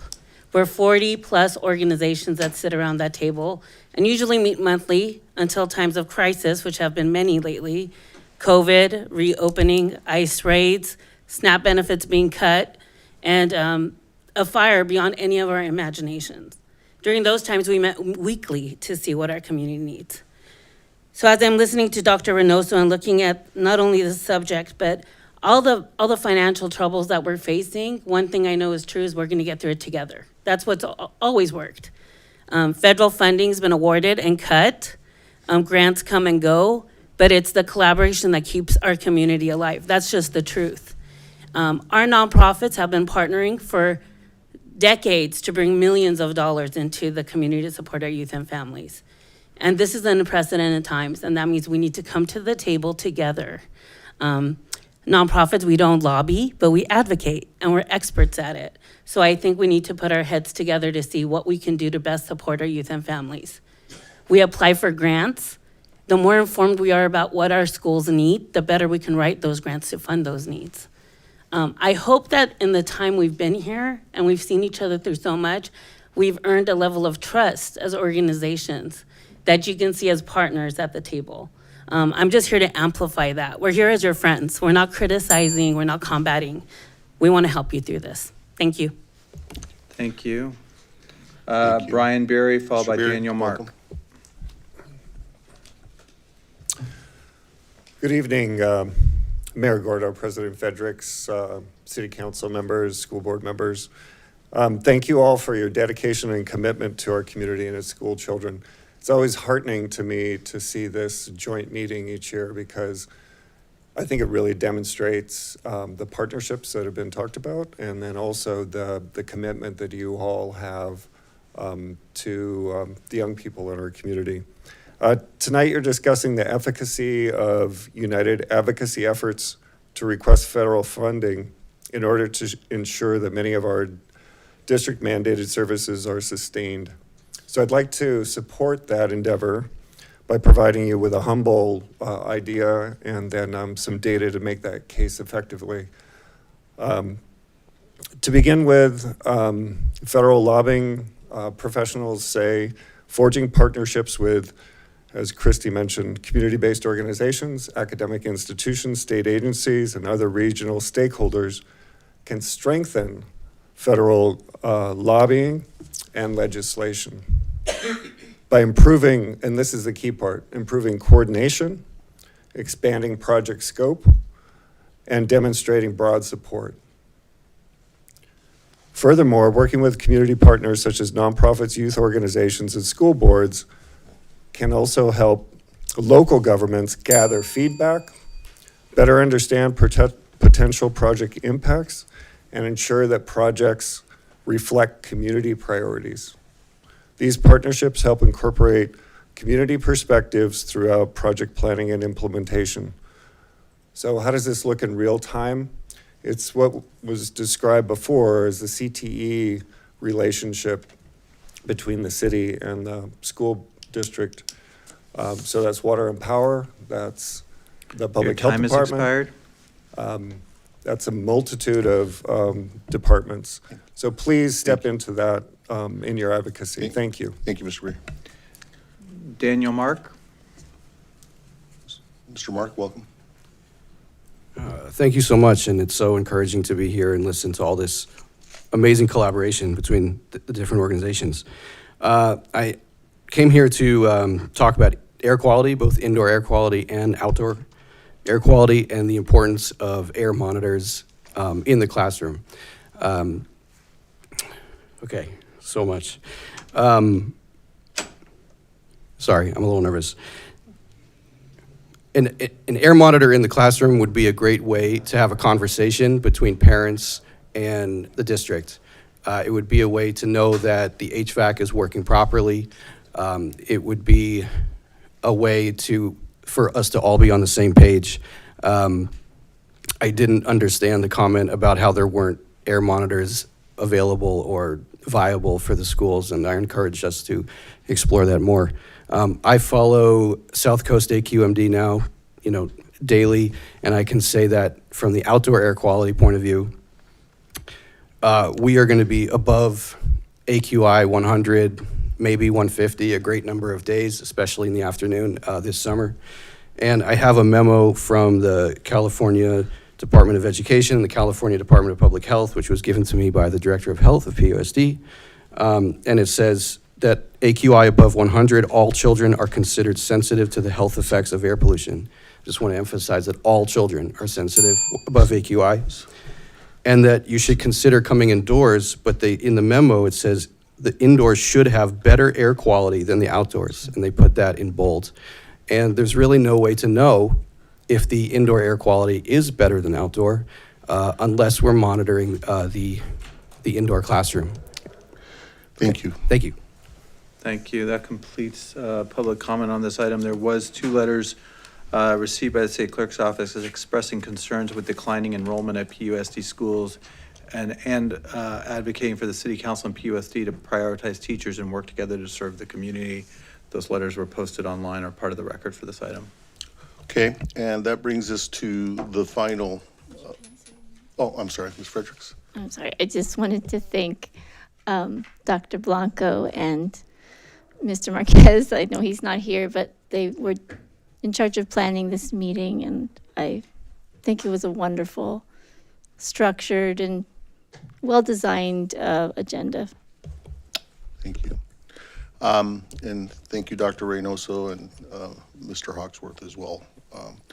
We'll turn to item 4, discussion on opportunities for city and school district collaboration efforts related specifically to after school and summer programs.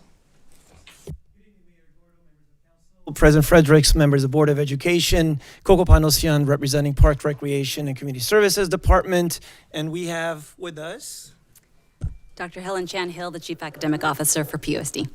So our approach this one is to be collaborative. You're going to see us tag teaming. So we have not had a dry run practice. This is going to be our first attempt. Bear with us, please. But we've had plenty of phone calls and text messages. Sure, it's been very wonderful this past week to pull this item together. And as you can see, we're going to talk about a lot of the collaborative efforts we currently have in place through the programs and other discussions about joint use facilities. I can tell you as a proud graduate of John Muir High School class of 1994, to be standing here as director, serving the community and the children that we both serve. I think Board Member McKenzie said it perfectly. These are our communities. These are the same children that we serve through our programs.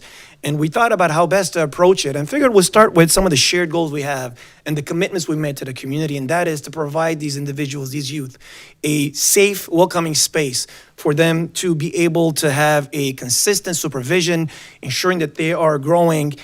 This could be during school, before school, after school, as well as during the summer.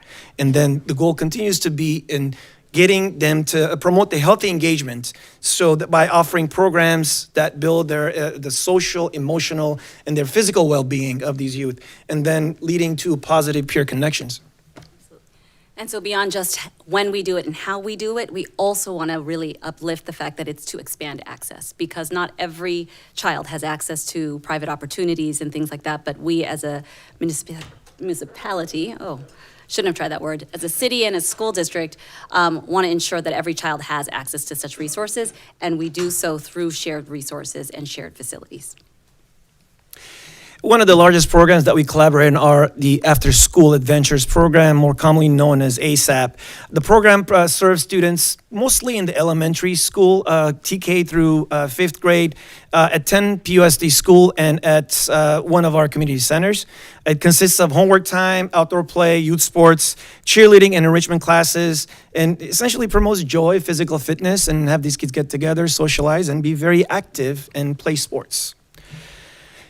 The 10 sites listed here, you can see we did a history over the past 5 years of the numbers. We've seen an increase in numbers the first few years. This last year, we had a little drop in the participation numbers for different schools, but overall, we see a trend growing in the need for services.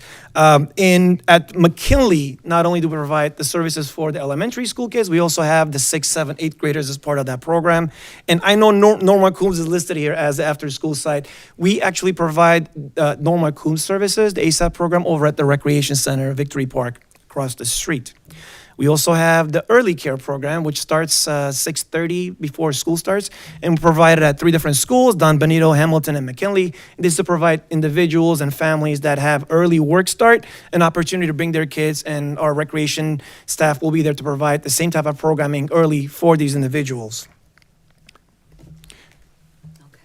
So one of the unique things that Director Panosian and I wanted to highlight is that we are one of the few cities and districts that have such a robust collaboration where not only are services rendered by our own after-school program staff expanded learning, you may actually be more familiar with the Department of Learns, that's really what the kids call it, but also the city's Parks and Recreation providing the ASAP program. Having both of these programs on site makes things as seamless as possible for families. There is no need to pick up, drop off, and have to coordinate parents leaving work early, et cetera, to get to these activities. These things happen directly on site. And so one of the things, this is a long vision statement, and mission statement, but I wanted to draw your attention just to the italicized words, where really the intent of our expanded learning division is to bridge gaps, open doors, and build the whole child. As Director Panosian spoke about, we are really here about holistic opportunity. It is not just about the academic support. It is not just about the athletic activity. It's about mental well-being, care from safe individuals, people who are with you in those after hours. Additionally, removing barriers and expanding access. I alluded to that in our previous slide, but we really try to intentionally insert things that can occur after school that children may or may not have equitable access to. An example is private tutoring. Another example is the ability to have college and career access opportunities that some might fund on their own, but we will be able to provide those in classrooms at our school sites in extended hours. As I mentioned, Learns operates before and after school, much like ASAP, but also during the summer when the city takes on other activities for our community.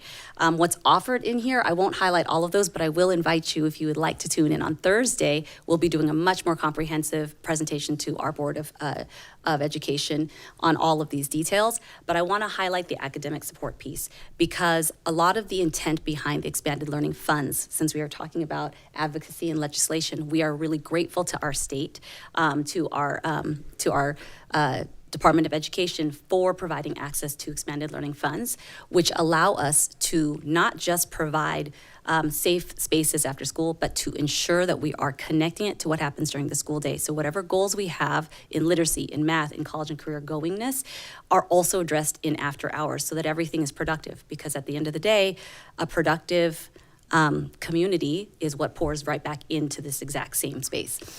So we do ensure that we connect with teachers. We have the benefit of having running our own program. The staff in our expanded learning team have access to the student data. Who is struggling with reading? We can actually target that. We can invite those families. We can ensure that those students are spending time with us after school. The field trips. We want to keep kids engaged. This is not just sitting and learning more for more hours. This is where I want to highlight, last year I was here before you with your director of Pasadena Libraries, Tim McDonald. We actually partner with a lot of different entities, your libraries included, to make sure kids are connected, also seeing what other spaces they can go into on weekends and after school. And a lot of that comes through exposure right from the school day. And as I mentioned, college and career exploration, that is something that we've added on as an additional layer.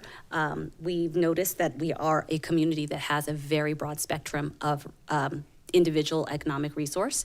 And so we've noticed that with the increase in competitiveness nature around private college tutors, around access to tools that you might need to be competitive in that space, not every student is going to have that time on task, and so or that opportunity.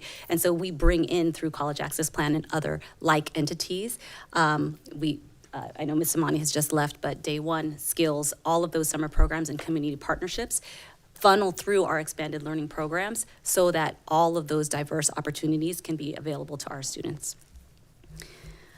Just to allude to some of the numbers, much like Director Panosian had, about a third of PUSD students take advantage of our After School Learns program throughout the school year. And you'll notice in an interesting way that it trends toward the older students. We have higher numbers in those older ages. High school isn't included in here, but there are just under 200 high school students that also take advantage of things like driver's ed, weight training, and things that are specialized that, high school kids, they've got jobs, they can babysit themselves. And so often we don't see them enrolling in those programs, but they do remain on campus in some ways. And this year, our coordinator, Harmony Kano, opened up access for our high school students to also work, either as student volunteers or once they turn 16 through work permit in our own programs. And so the John Muir students walk across the street to Jackson. They help and support, and our youth leaders there, and in other schools that they can get themselves to. But the reason why this is an interesting slide for us is that we notice a lot of the critical years in middle school as you go from 5th grade through, are times when you really want a lot of guidance, where you want students to be in safe spaces with safe adults, and really getting a lot of that guidance. And so we are really impressed with the fact that we are increasing our numbers in those critical ages. They've put a lot of time and attention to making sure we have activities and programs that are engaging to those older students. And so that's true in ASAP as well as in LEARNS. During the summer, we have about 2,000 students, just under 2,000 students, and the trend shifts to the younger students. We are not surprised by this. A lot of, during the summertime, parents want a more structured school-like setting for students, and so they come for that since regular school isn't in session, so the younger students are there. But the spike that we have in those 1st, 2nd, and 3rd grade years is very intentional. We've recruited and targeted students who may need that expanded support, that additional time on task for our goals around literacy and math. And we have brought in teachers who are skilled and well-trained in doing this in a way beyond the school day. And so that's what happens during the summer, and why you see that emphasis at the younger ages. And finally, I just kind of want to share a little bit about who makes up that composition of students. So again, back to the school year, you'll see that 64% of the participants here are actually students who qualify for what they say is expanded learning opportunity funding. Those are students who are experiencing homelessness, in foster care, or who qualify for the free and reduced lunch meals, the socioeconomic disadvantage. And so that is really who we target, and that is who is taking advantage of the opportunities, but as well, alluding to what Dr. Reynoso and Mr. Huxworth were speaking about, we also have a high percentage of students in special education who are there with us after school, also accessing everything that their peers are accessing. And of course, our English learners and our gifted and talented students have opportunities that are specific for their support. During the summer, you'll see that percentage remains fairly much consistent. And then, because we were speaking of summer, we also wanted to point out that both of us produce catalogs for the community to register. Because PUSDs is localized to our schools and our students, we include the city's information, we include other community partners' information, but our registration is there for the robust programs that everyone can review. And I don't know if you wanted to speak to yours. Yep. Okay, so QR code if you all want to register. There you go. And then now let's shift to the conversation around where does all of this happen? Where does the magic happen? So, of course, we know that we have a great number of facilities within the district and across the city. As we said, we are very proud that our city does have a robust partnership that allows for many kids to be taken care of, whether they're in the district or out of the district. So, of course, for district facilities, we prioritize any school-oriented programs. And then the next order of business is to make sure that the city is taken care of, and anything that they might need to take care of their needs is what we would look at, and then there on down.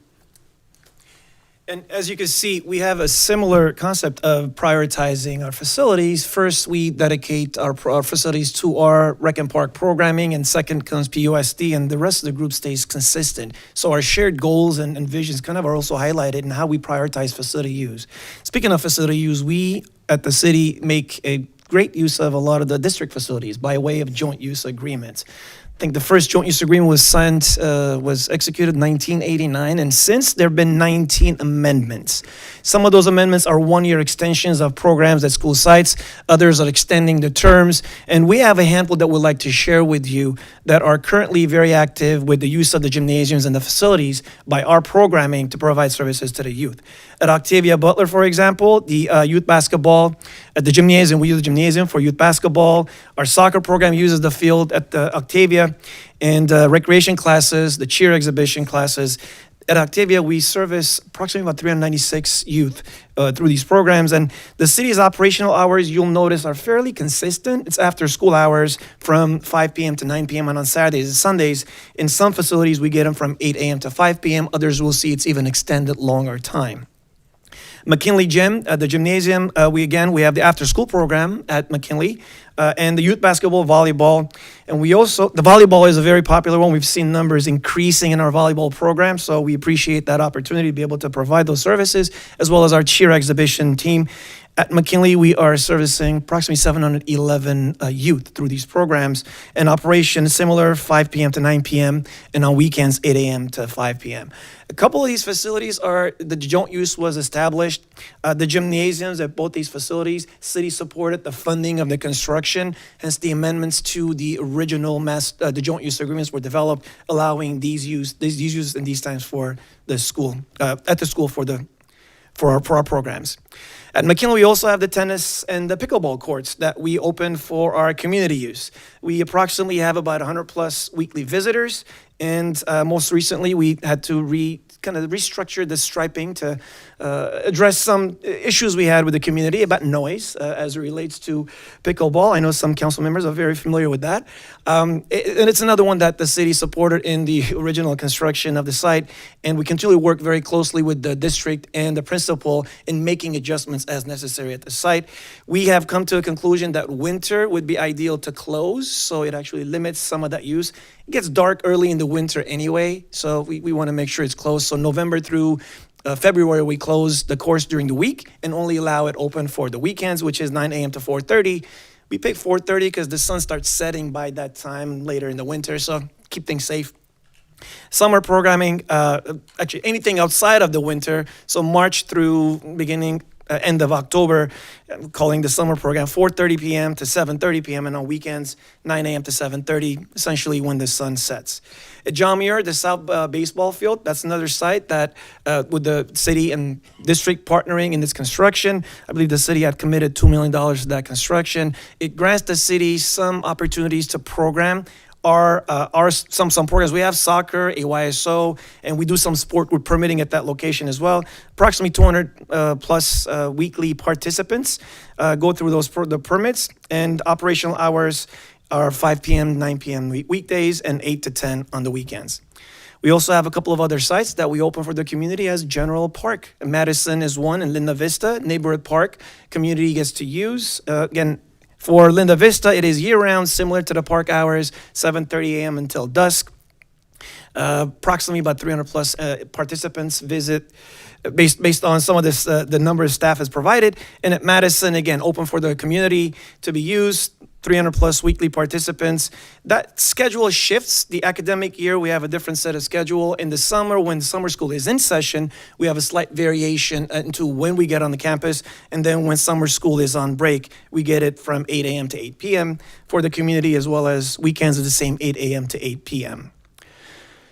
You want to take the first part, I take the second, or you want to take the second, I take first? Either way, doesn't matter. So we also know that in addition, we are always open to collaboration with other, I'm sorry, I'm short, with other properties as needed. So right now, we do have the collaboration of the Blair and PHS school pools for aquatics programs. The city provides an aquatic program that's open to everyone, and we are proud that our school pools are able to be utilized in that way.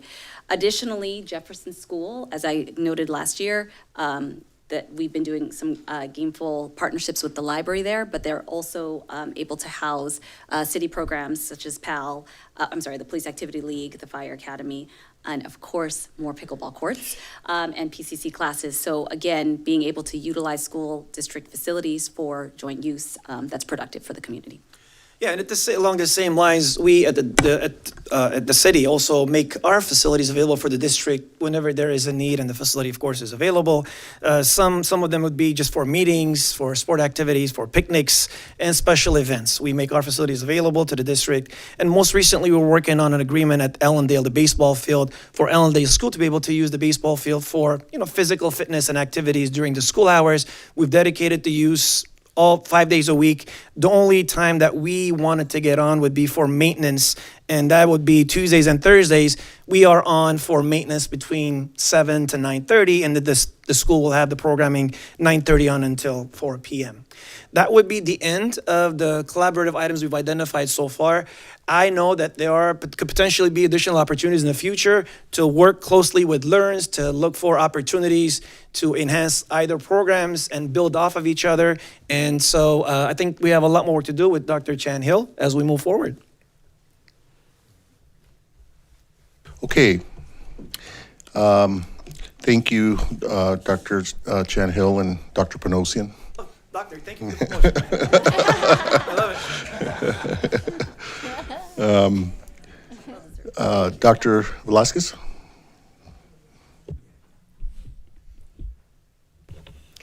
Thank you very much for the presentation. We appreciate very much the collaboration between PUSD and the city. Adventures is just such a great resource, not only during the summer, but also during the semester. As a district, we've been working on setting very aggressive goals for both literacy and math, and we need help and support in achieving those goals throughout the entire year. And to be clear, I am a parent of PUSD. I have 2 children in PUSD, and my children are very well served. I am very happy and very grateful, especially to middle school teachers, because, preteens can be and teens can be a little pickle. But I'm very grateful to all of the PUSD staff and the teachers that do an excellent job serving our students. So those opportunities are there and well, and I feel like I have to represent them as the person here with children in the district. But I also know that there is a significant number of students, as presented in the slides, that need additional support and additional help throughout the semester. All of the research that we know and that we have available as educators says that summer is a key time for us to establish continuity and to support students so that when they come back, our very hard and excellent teachers don't have to start over. And so it is important that we continue to support academic achievement if we want to meet those goals. And when I say we set out these goals that are aggressive for all of our children in Pasadena, we did it on your behalf as well, right? Because these are the children of Pasadena, not just the children of PUSD. And to that end, here's where I go. I think that there's room for the Adventures program to also incorporate an academic aspect to their program. And with your support, I am asking for all of you wonderful councilmen and council members to support us in achieving those goals. How do we do that? Well, those are some of the questions for you. But we do have quantitative data from previous summers of practices that do work. Not only we have quantitative data of what our summer intervention results have been, but we also have quantitative data that shows what are the proven strategies that we have. So, in case you need recommendations for curriculum, can we give those recommendations for curriculum, Dr. Hill? To me? Yeah. Absolutely. Great. So, if Adventure wants to incorporate curriculum, we are very happy to give those recommendations for curriculum of materials that you can incorporate into your summer adventure program. But this is very important. Summer continuity of academic work is important, and our collaboration can extend far beyond our facilities and resources. It can be a collaboration to help us meet those goals.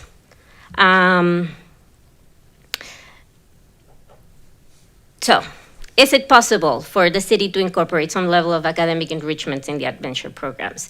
Number 2, can the district staff identify curriculum materials for the city to use that align with our literacy and math goals? That answer was yes. If enrollment data can be shared timely, and that would be with the consent of parents, I am sure that we can identify what percentage of the students that you're serving in adventure are in need of critical intervention. We can tell you there's 30% of the kids that you're serving in Adventures that are in critical need for intervention. And they might be attracted by your programs because your programs are excellent, but that does not mean that they do not need that critical intervention, and you can support us in that. And we already have some strong models of collaboration, as Dr. Hill quickly mentioned, but I would like to emphasize the city and PUSD have a strong relationship through the libraries. So we have an existing collaboration on literacy. So we can replicate that model in many of your adventure programs. That literacy program includes going to the library, becoming a member, interacting with books. So we are already working in that partnership. This is something that we are working together, that it has been tremendously successful, for which we have another set of quantifiable data that says our partnerships are important and we're doing great. And so at a minimum, we can incorporate that data in that program, in those efforts where we are already doing the great collaboration that we're seeking, and incorporate that into the summer program. Thank you. Mayor Gordo, if I may, just wanted to highlight that we are recreational professionals. I don't think we're equipped for education. It is something that will require a lot more discussion and figure out how best to do that. So our staff that are at these sites, they provide recreational opportunities. They're recreation leaders, and essentially they camp individuals who will looking at making sure the kids are in a safe area, have activities. They do assist with homework, but education is not our strength. And that's just a point I want to raise for everyone. I would like to challenge that, though. I know. But I would like to challenge that because we have a history of using a curriculum in the summer. Specifically 2 summers ago, we worked with Madison and we provided the curriculum, we provided the books. Those are workbooks that students can use with some supervision. And we used the partnership with the library to support students that were having difficulty with that material. So the model for incorporating this exists within our partnerships. Thank you. Board Member Kenny? Thank you, sorry. Wonderful presentation. I wanted to follow up with a few questions on the ASAP program. Can you remind me, what is the cost, and is it, I believe in the past has been a drop-in, meaning you could choose which days you want to go. Is it still that model? So with the ASAP program, we like for everyone to attend. When they sign up, we expect them to come in, but they can choose, individuals, parents can choose if they want to leave their children at the ASAP program, if they want to pull them out of the program, or for whatever reason they're not able to attend. We don't dictate the number of days that they're going to come in to the program. If they're signed up, they're available, we see them through the program. Cost, Leo? ASAP program cost? The cost is $25, $15. Cost will be $15. Per week, per student, Per student. Let me get confirmation. I don't want to Okay. give you wrong information. All right, and the reason I ask is because I know there are some limitations with Learns where from the program perspective, I don't know that it's a PUSD requirement where we do need students to be there. So it's good to have an alternative where perhaps students have other obligations and can't be there every single day, which means having ASAP means they can still have an after-school program when they need it. I just wanted to ask, on your list, I noticed 2 schools weren't there. One is Altadena, but the other one is Washington Elementary, and I wondered if you could just say why they weren't being served by ASAP. Board Member Kenny, I'm not certain why they're not involved in this process, but as of right now, these are the sites that we have had kind of standing over the past years. There are things, opportunities can present themselves. We'll have further conversations to see if there's any opportunities for additional collaboration. Okay, I mean, Washington Elementary seems like a school that potentially would have need, so that's that. I'm a little less surprised about Altadena because I know sometimes if it's not within city limits, that could have been a factor in the past. I can actually follow up on those 2 schools specifically, but the original intent when we brought, the original intent when we brought ASAP on campus is we do actually want to make sure we fulfill as many seats as we can after school. So schools that had more after school needs are more likely to have both an ASAP and a Learns program. And just as an aside, Altadena has homework club which one of the few schools who does. So that is probably where their seats are supplemented. Okay, thank you. Ms. Kenny, does that complete your, okay. Turn to Mr. Cole, then to Mr. Jones. Yeah. I know, but we only allow one speaker per button.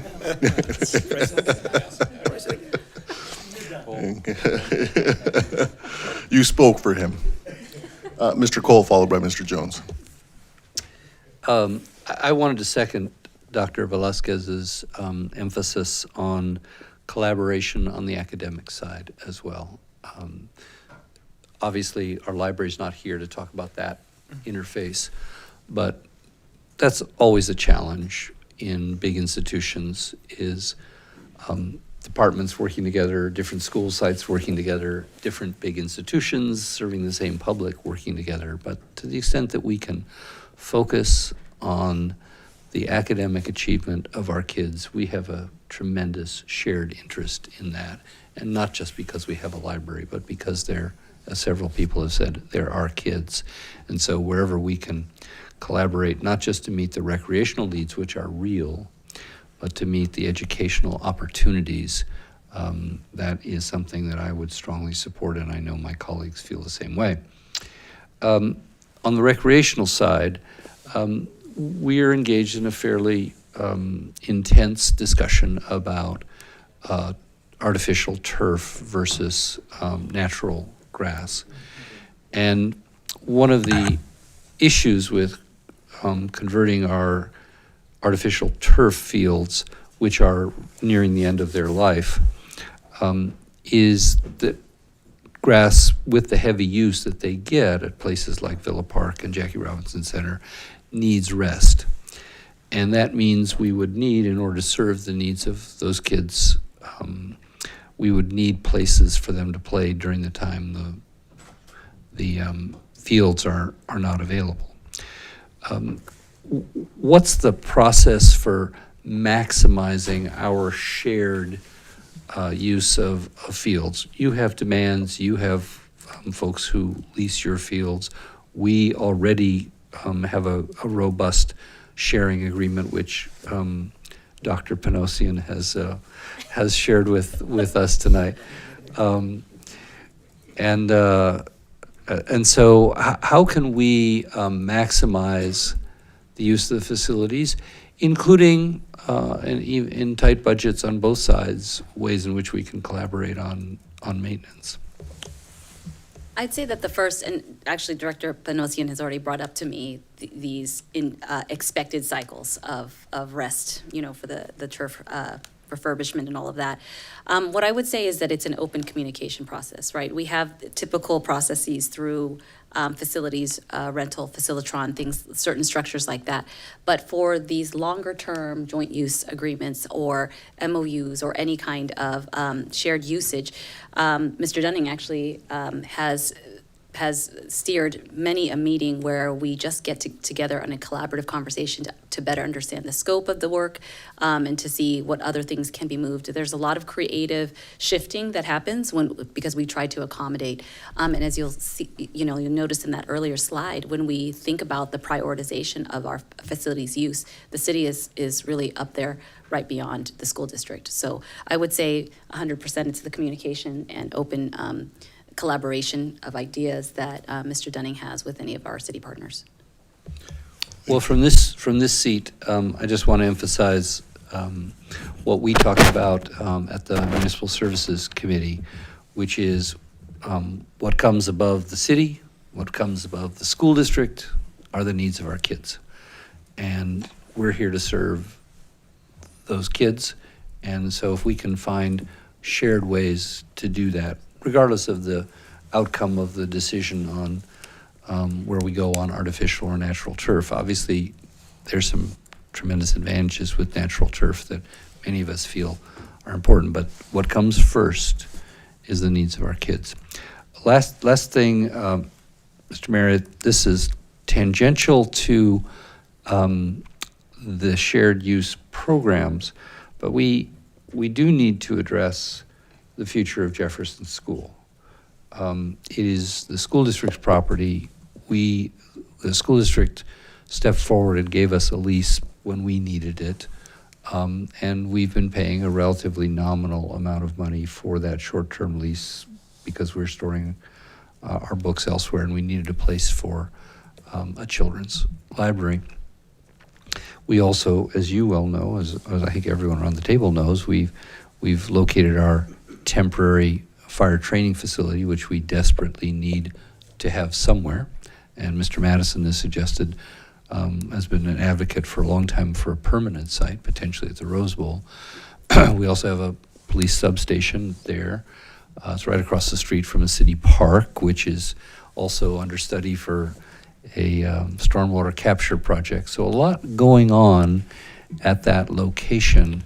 And the two times where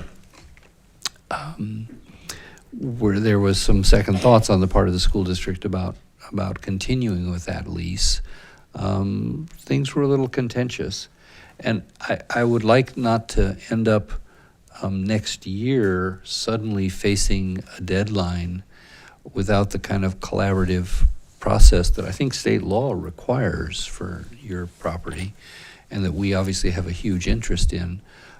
So how is that going? And maybe, I don't know who's the best person to answer that question, but is that on the back burner for the school district because you've got other things to do? Is that on the back burner for us because we have other things to do? It seems to me that we need to get out ahead of this, and I've had a chance to talk with at least one of the school board members that overlaps my district, and we would like to see, collaboration early on. So whatever the decision, whether we stay and pay more money, whether we enter into another short-term lease to figure out what we do next, or whether we vacate the site for higher and better uses from the school district, I think we need to be working on that openly and collaboratively sooner rather than later.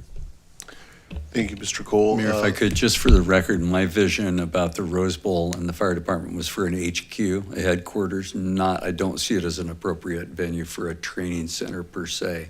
Some training would take place in headquarters, classroom training, and perhaps others, but not the live fire training center that we also need in Pasadena. I think that would be cited elsewhere. So thank you. Thank you. Madam Superintendent, did you have a comment? Sure. I think it may be a little stretch on the Brown Act to go into this conversation deeply, but I do think that it is part of our asset management plan, and that we will have opportunities to meet with the city and talk about the potential of the asset in terms of all of the assets that we have. So you mentioned like several different ideas, and we have not brought that back to the table since we extended the honoring of your lease. Remember, we had some conversations about whether or not at one point, and we do know that it is coming up, and it will be part of a conversation very soon. The acting city manager mentioned it this evening that he would like to have a conversation about it. So we'll be doing that, and I guess bring the information back to you through your regular channels, which I'm assuming is city council meeting, and then our board will talk about if there are proposals presented. They have the opportunity to discuss some of these things in closed session and in open session. Well, as the council member representing the district, I obviously have a strong interest in that. I didn't mean to, I was actually thinking I was giving you credit, Mr. Madison, for the idea. I clearly misunderstood, but I respect both of those things. But I hope that through our channels, we can have a better understanding of the path forward. Absolutely, and I think there's an opportunity for our city manager. We've had in the past meetings with the city manager, the superintendent, the president and vice president of the board, together with the mayor and the vice mayor, to talk through some of these issues, and there may be an opportunity to have that discussion incorporated into one of those meetings as a starting point. Okay, Mr. Jones. Thanks, Mayor, and thanks, Coco and Dr. Chanhill for your presentation. And I just wanted to circle back. I do believe we have collaborative efforts at our community centers. We have Neighbors Empowering Youth and their robotics team at the JRCC. And so I think rolling that out to like Villa Park, or rolling efforts out like that at like Washington Park or Villa Park would be very beneficial for our residents. And Councilmember Cole had brought up the collaboration of PUSD fields as we discussed the artificial turf versus natural grass. I'm curious, would Octavia Butler be an ideal location to make available for some of our recreation youth programs? Councilmember Jones, Octavia Butler is one of the sites that we actually hold our soccer program at. You do? Besides the gymnasium, yes, we do use Octavia Butler regularly, pretty much every evening and weekends to program. We've had conversations with Mr. Dunning and Dr. Chanhill about currently there aren't any available sites that we can get onto. However, future can present some opportunities that we'll continue discussing, collaborating closely to identify additional opportunities. As of right now, I think any green space that can be played soccer, either we're using or the district has programs already dedicated. So that's, for the time being, that is where we are. I see. Thank you for that.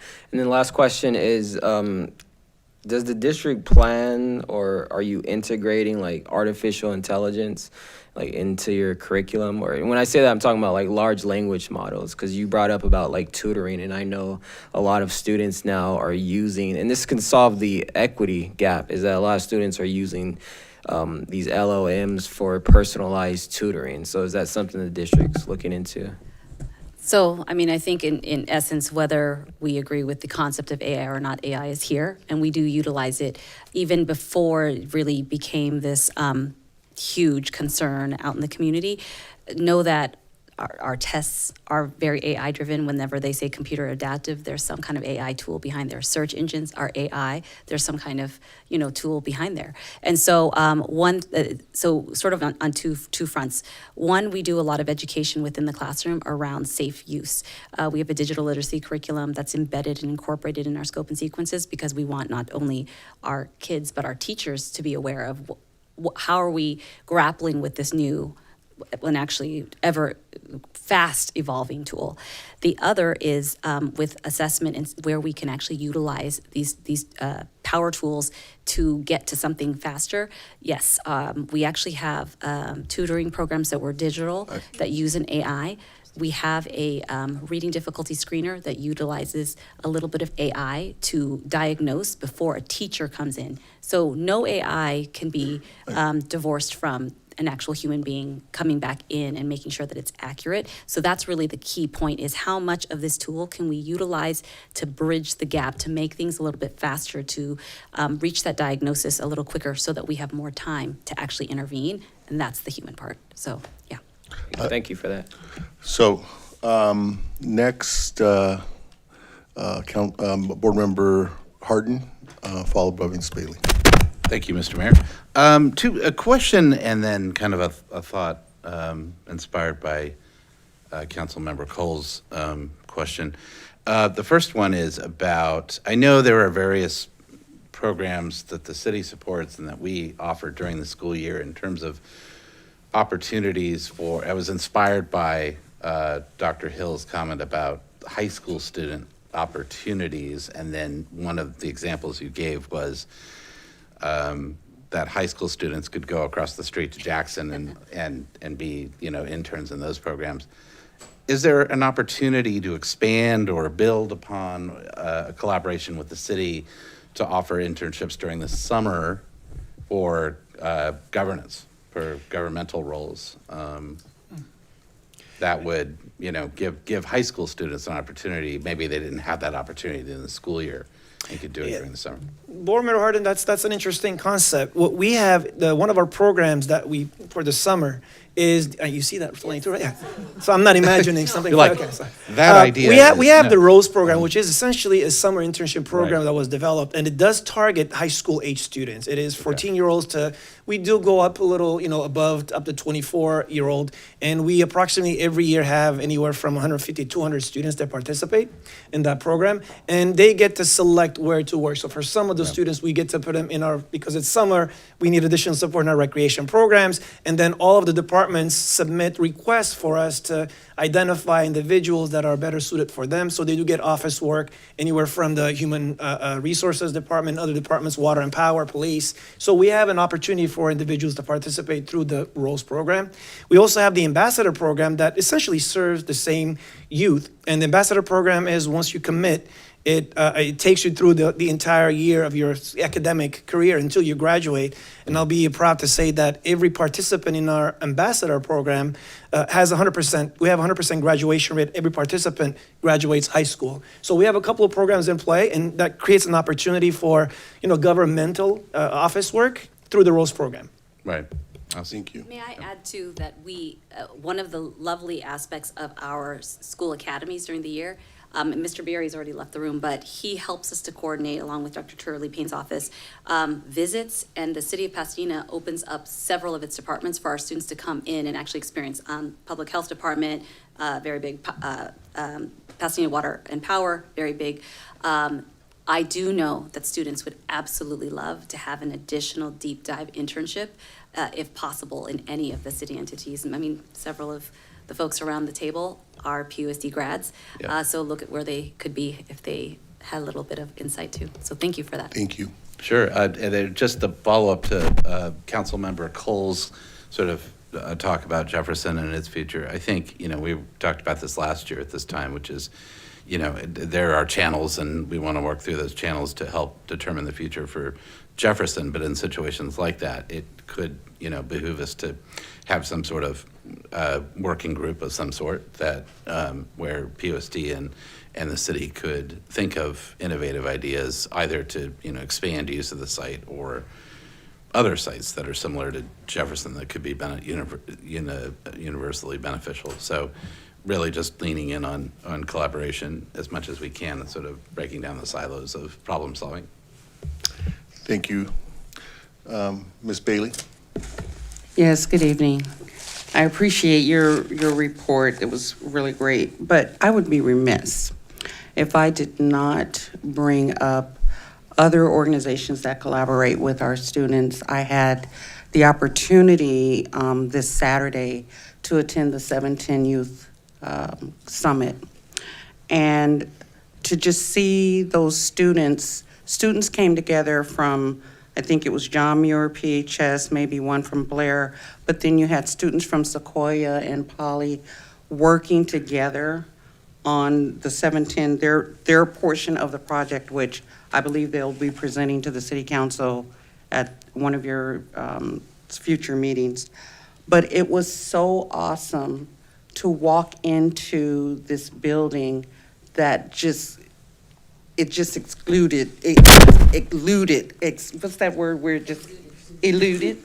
Exuded? Whatever it is, where it just beamed with creativity. It made your mind want to go, but it just made you, want to create in that space. And our students did such a good job. The organization was Practice Architecture, and they were so kind. They gave the students their entire suite, and to watch them work and create, the interest that I saw coming from the students is, what they're going to do next. And after the meeting with Councilmember Hampton, and I'm sorry I missed Councilmember Cole's presentation, but the conversation continued, and there was some interest drawn to commissions. And what is the minimum age of people or individuals who can serve on our public commissions, our city commissions? And so I don't know who could answer that question to Brian, but I think some of the students are interested. I do know that the Northwest Commission has the ambassadors, and I do know that the Human Relations Commission used to have a youth arm of that commission. I'm not sure that they're still active.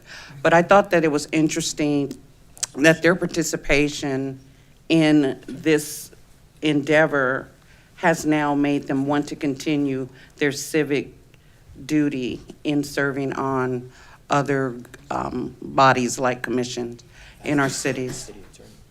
So, yeah, I'm probably looking at someone who can answer the question, but. Yeah, I think it's worth looking at. We, as you mentioned, on some commissions, we've had youth participation. We also at one point had the youth council. And the youth council was elected among the schools and, you know, had the opportunity to weigh in with both the school board as well as with the city council and other commissions of the city council. And so it's something for a future discussion as well. Yeah, and I understand that this group came out of the CTE collaborations with the city and the district. And so I was excited to see that our private school partners were engaging with our students as well. And you could not tell which student belonged where, because they were all very bright, very intuitive, and very engaged. Right. So it was a beautiful, beautiful thing to experience. And the youth council was not exclusive to the public schools. It also included kids and gave them an opportunity from the private schools. Yeah. Okay. Dr. Velasquez? First, I had a moment of oops. We're missing a board member. We have student board members that should have been here. Yeah. And the second thing is I don't want to leave here without a commitment from all of you to really consider the idea of working with us to incorporate academics.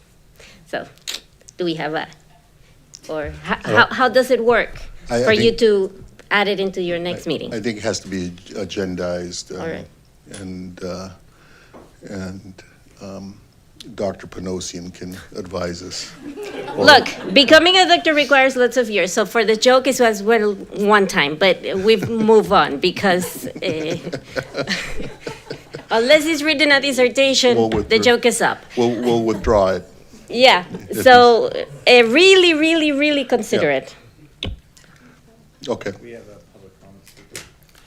Just one final clarification. Actually, it was confirmed $15 a week for participants for the ASAP program. Thank you. Okay. Angel Vanessa Bonds? Oh, thank you. Thank you for your patience and waiting. She's been waiting. I'm new here. I just got here from Hanford, California. I'm 25 years old.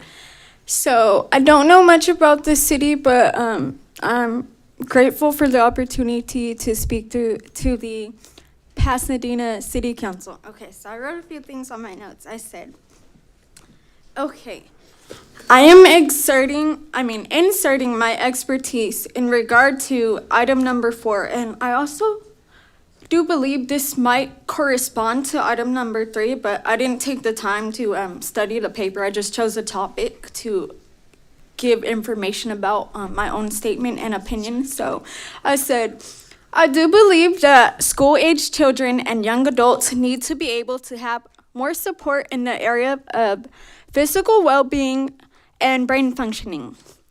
I think that more food with less chemicals would enhance brain functions and activity. So as a musical program to help heal the brain.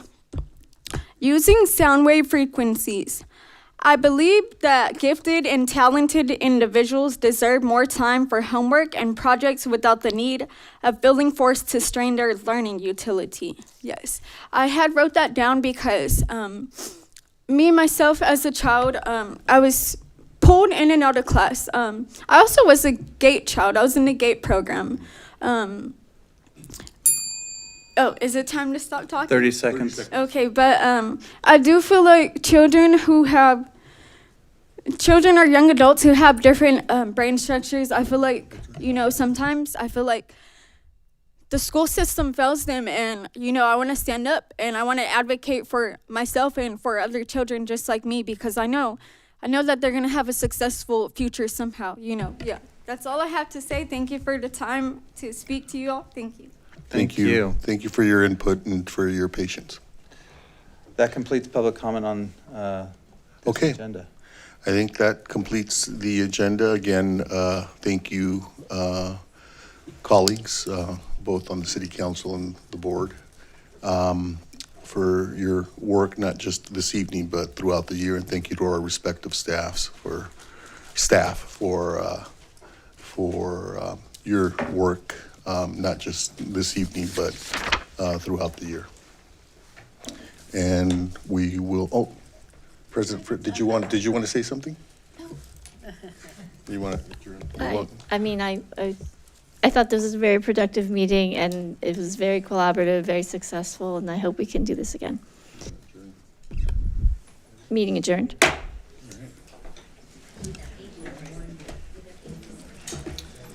The council is returning to closed session, so 5 minutes. So the special closed session meeting that was recessed previously is now going to reconvene, and the city council will reconvene in the closed session.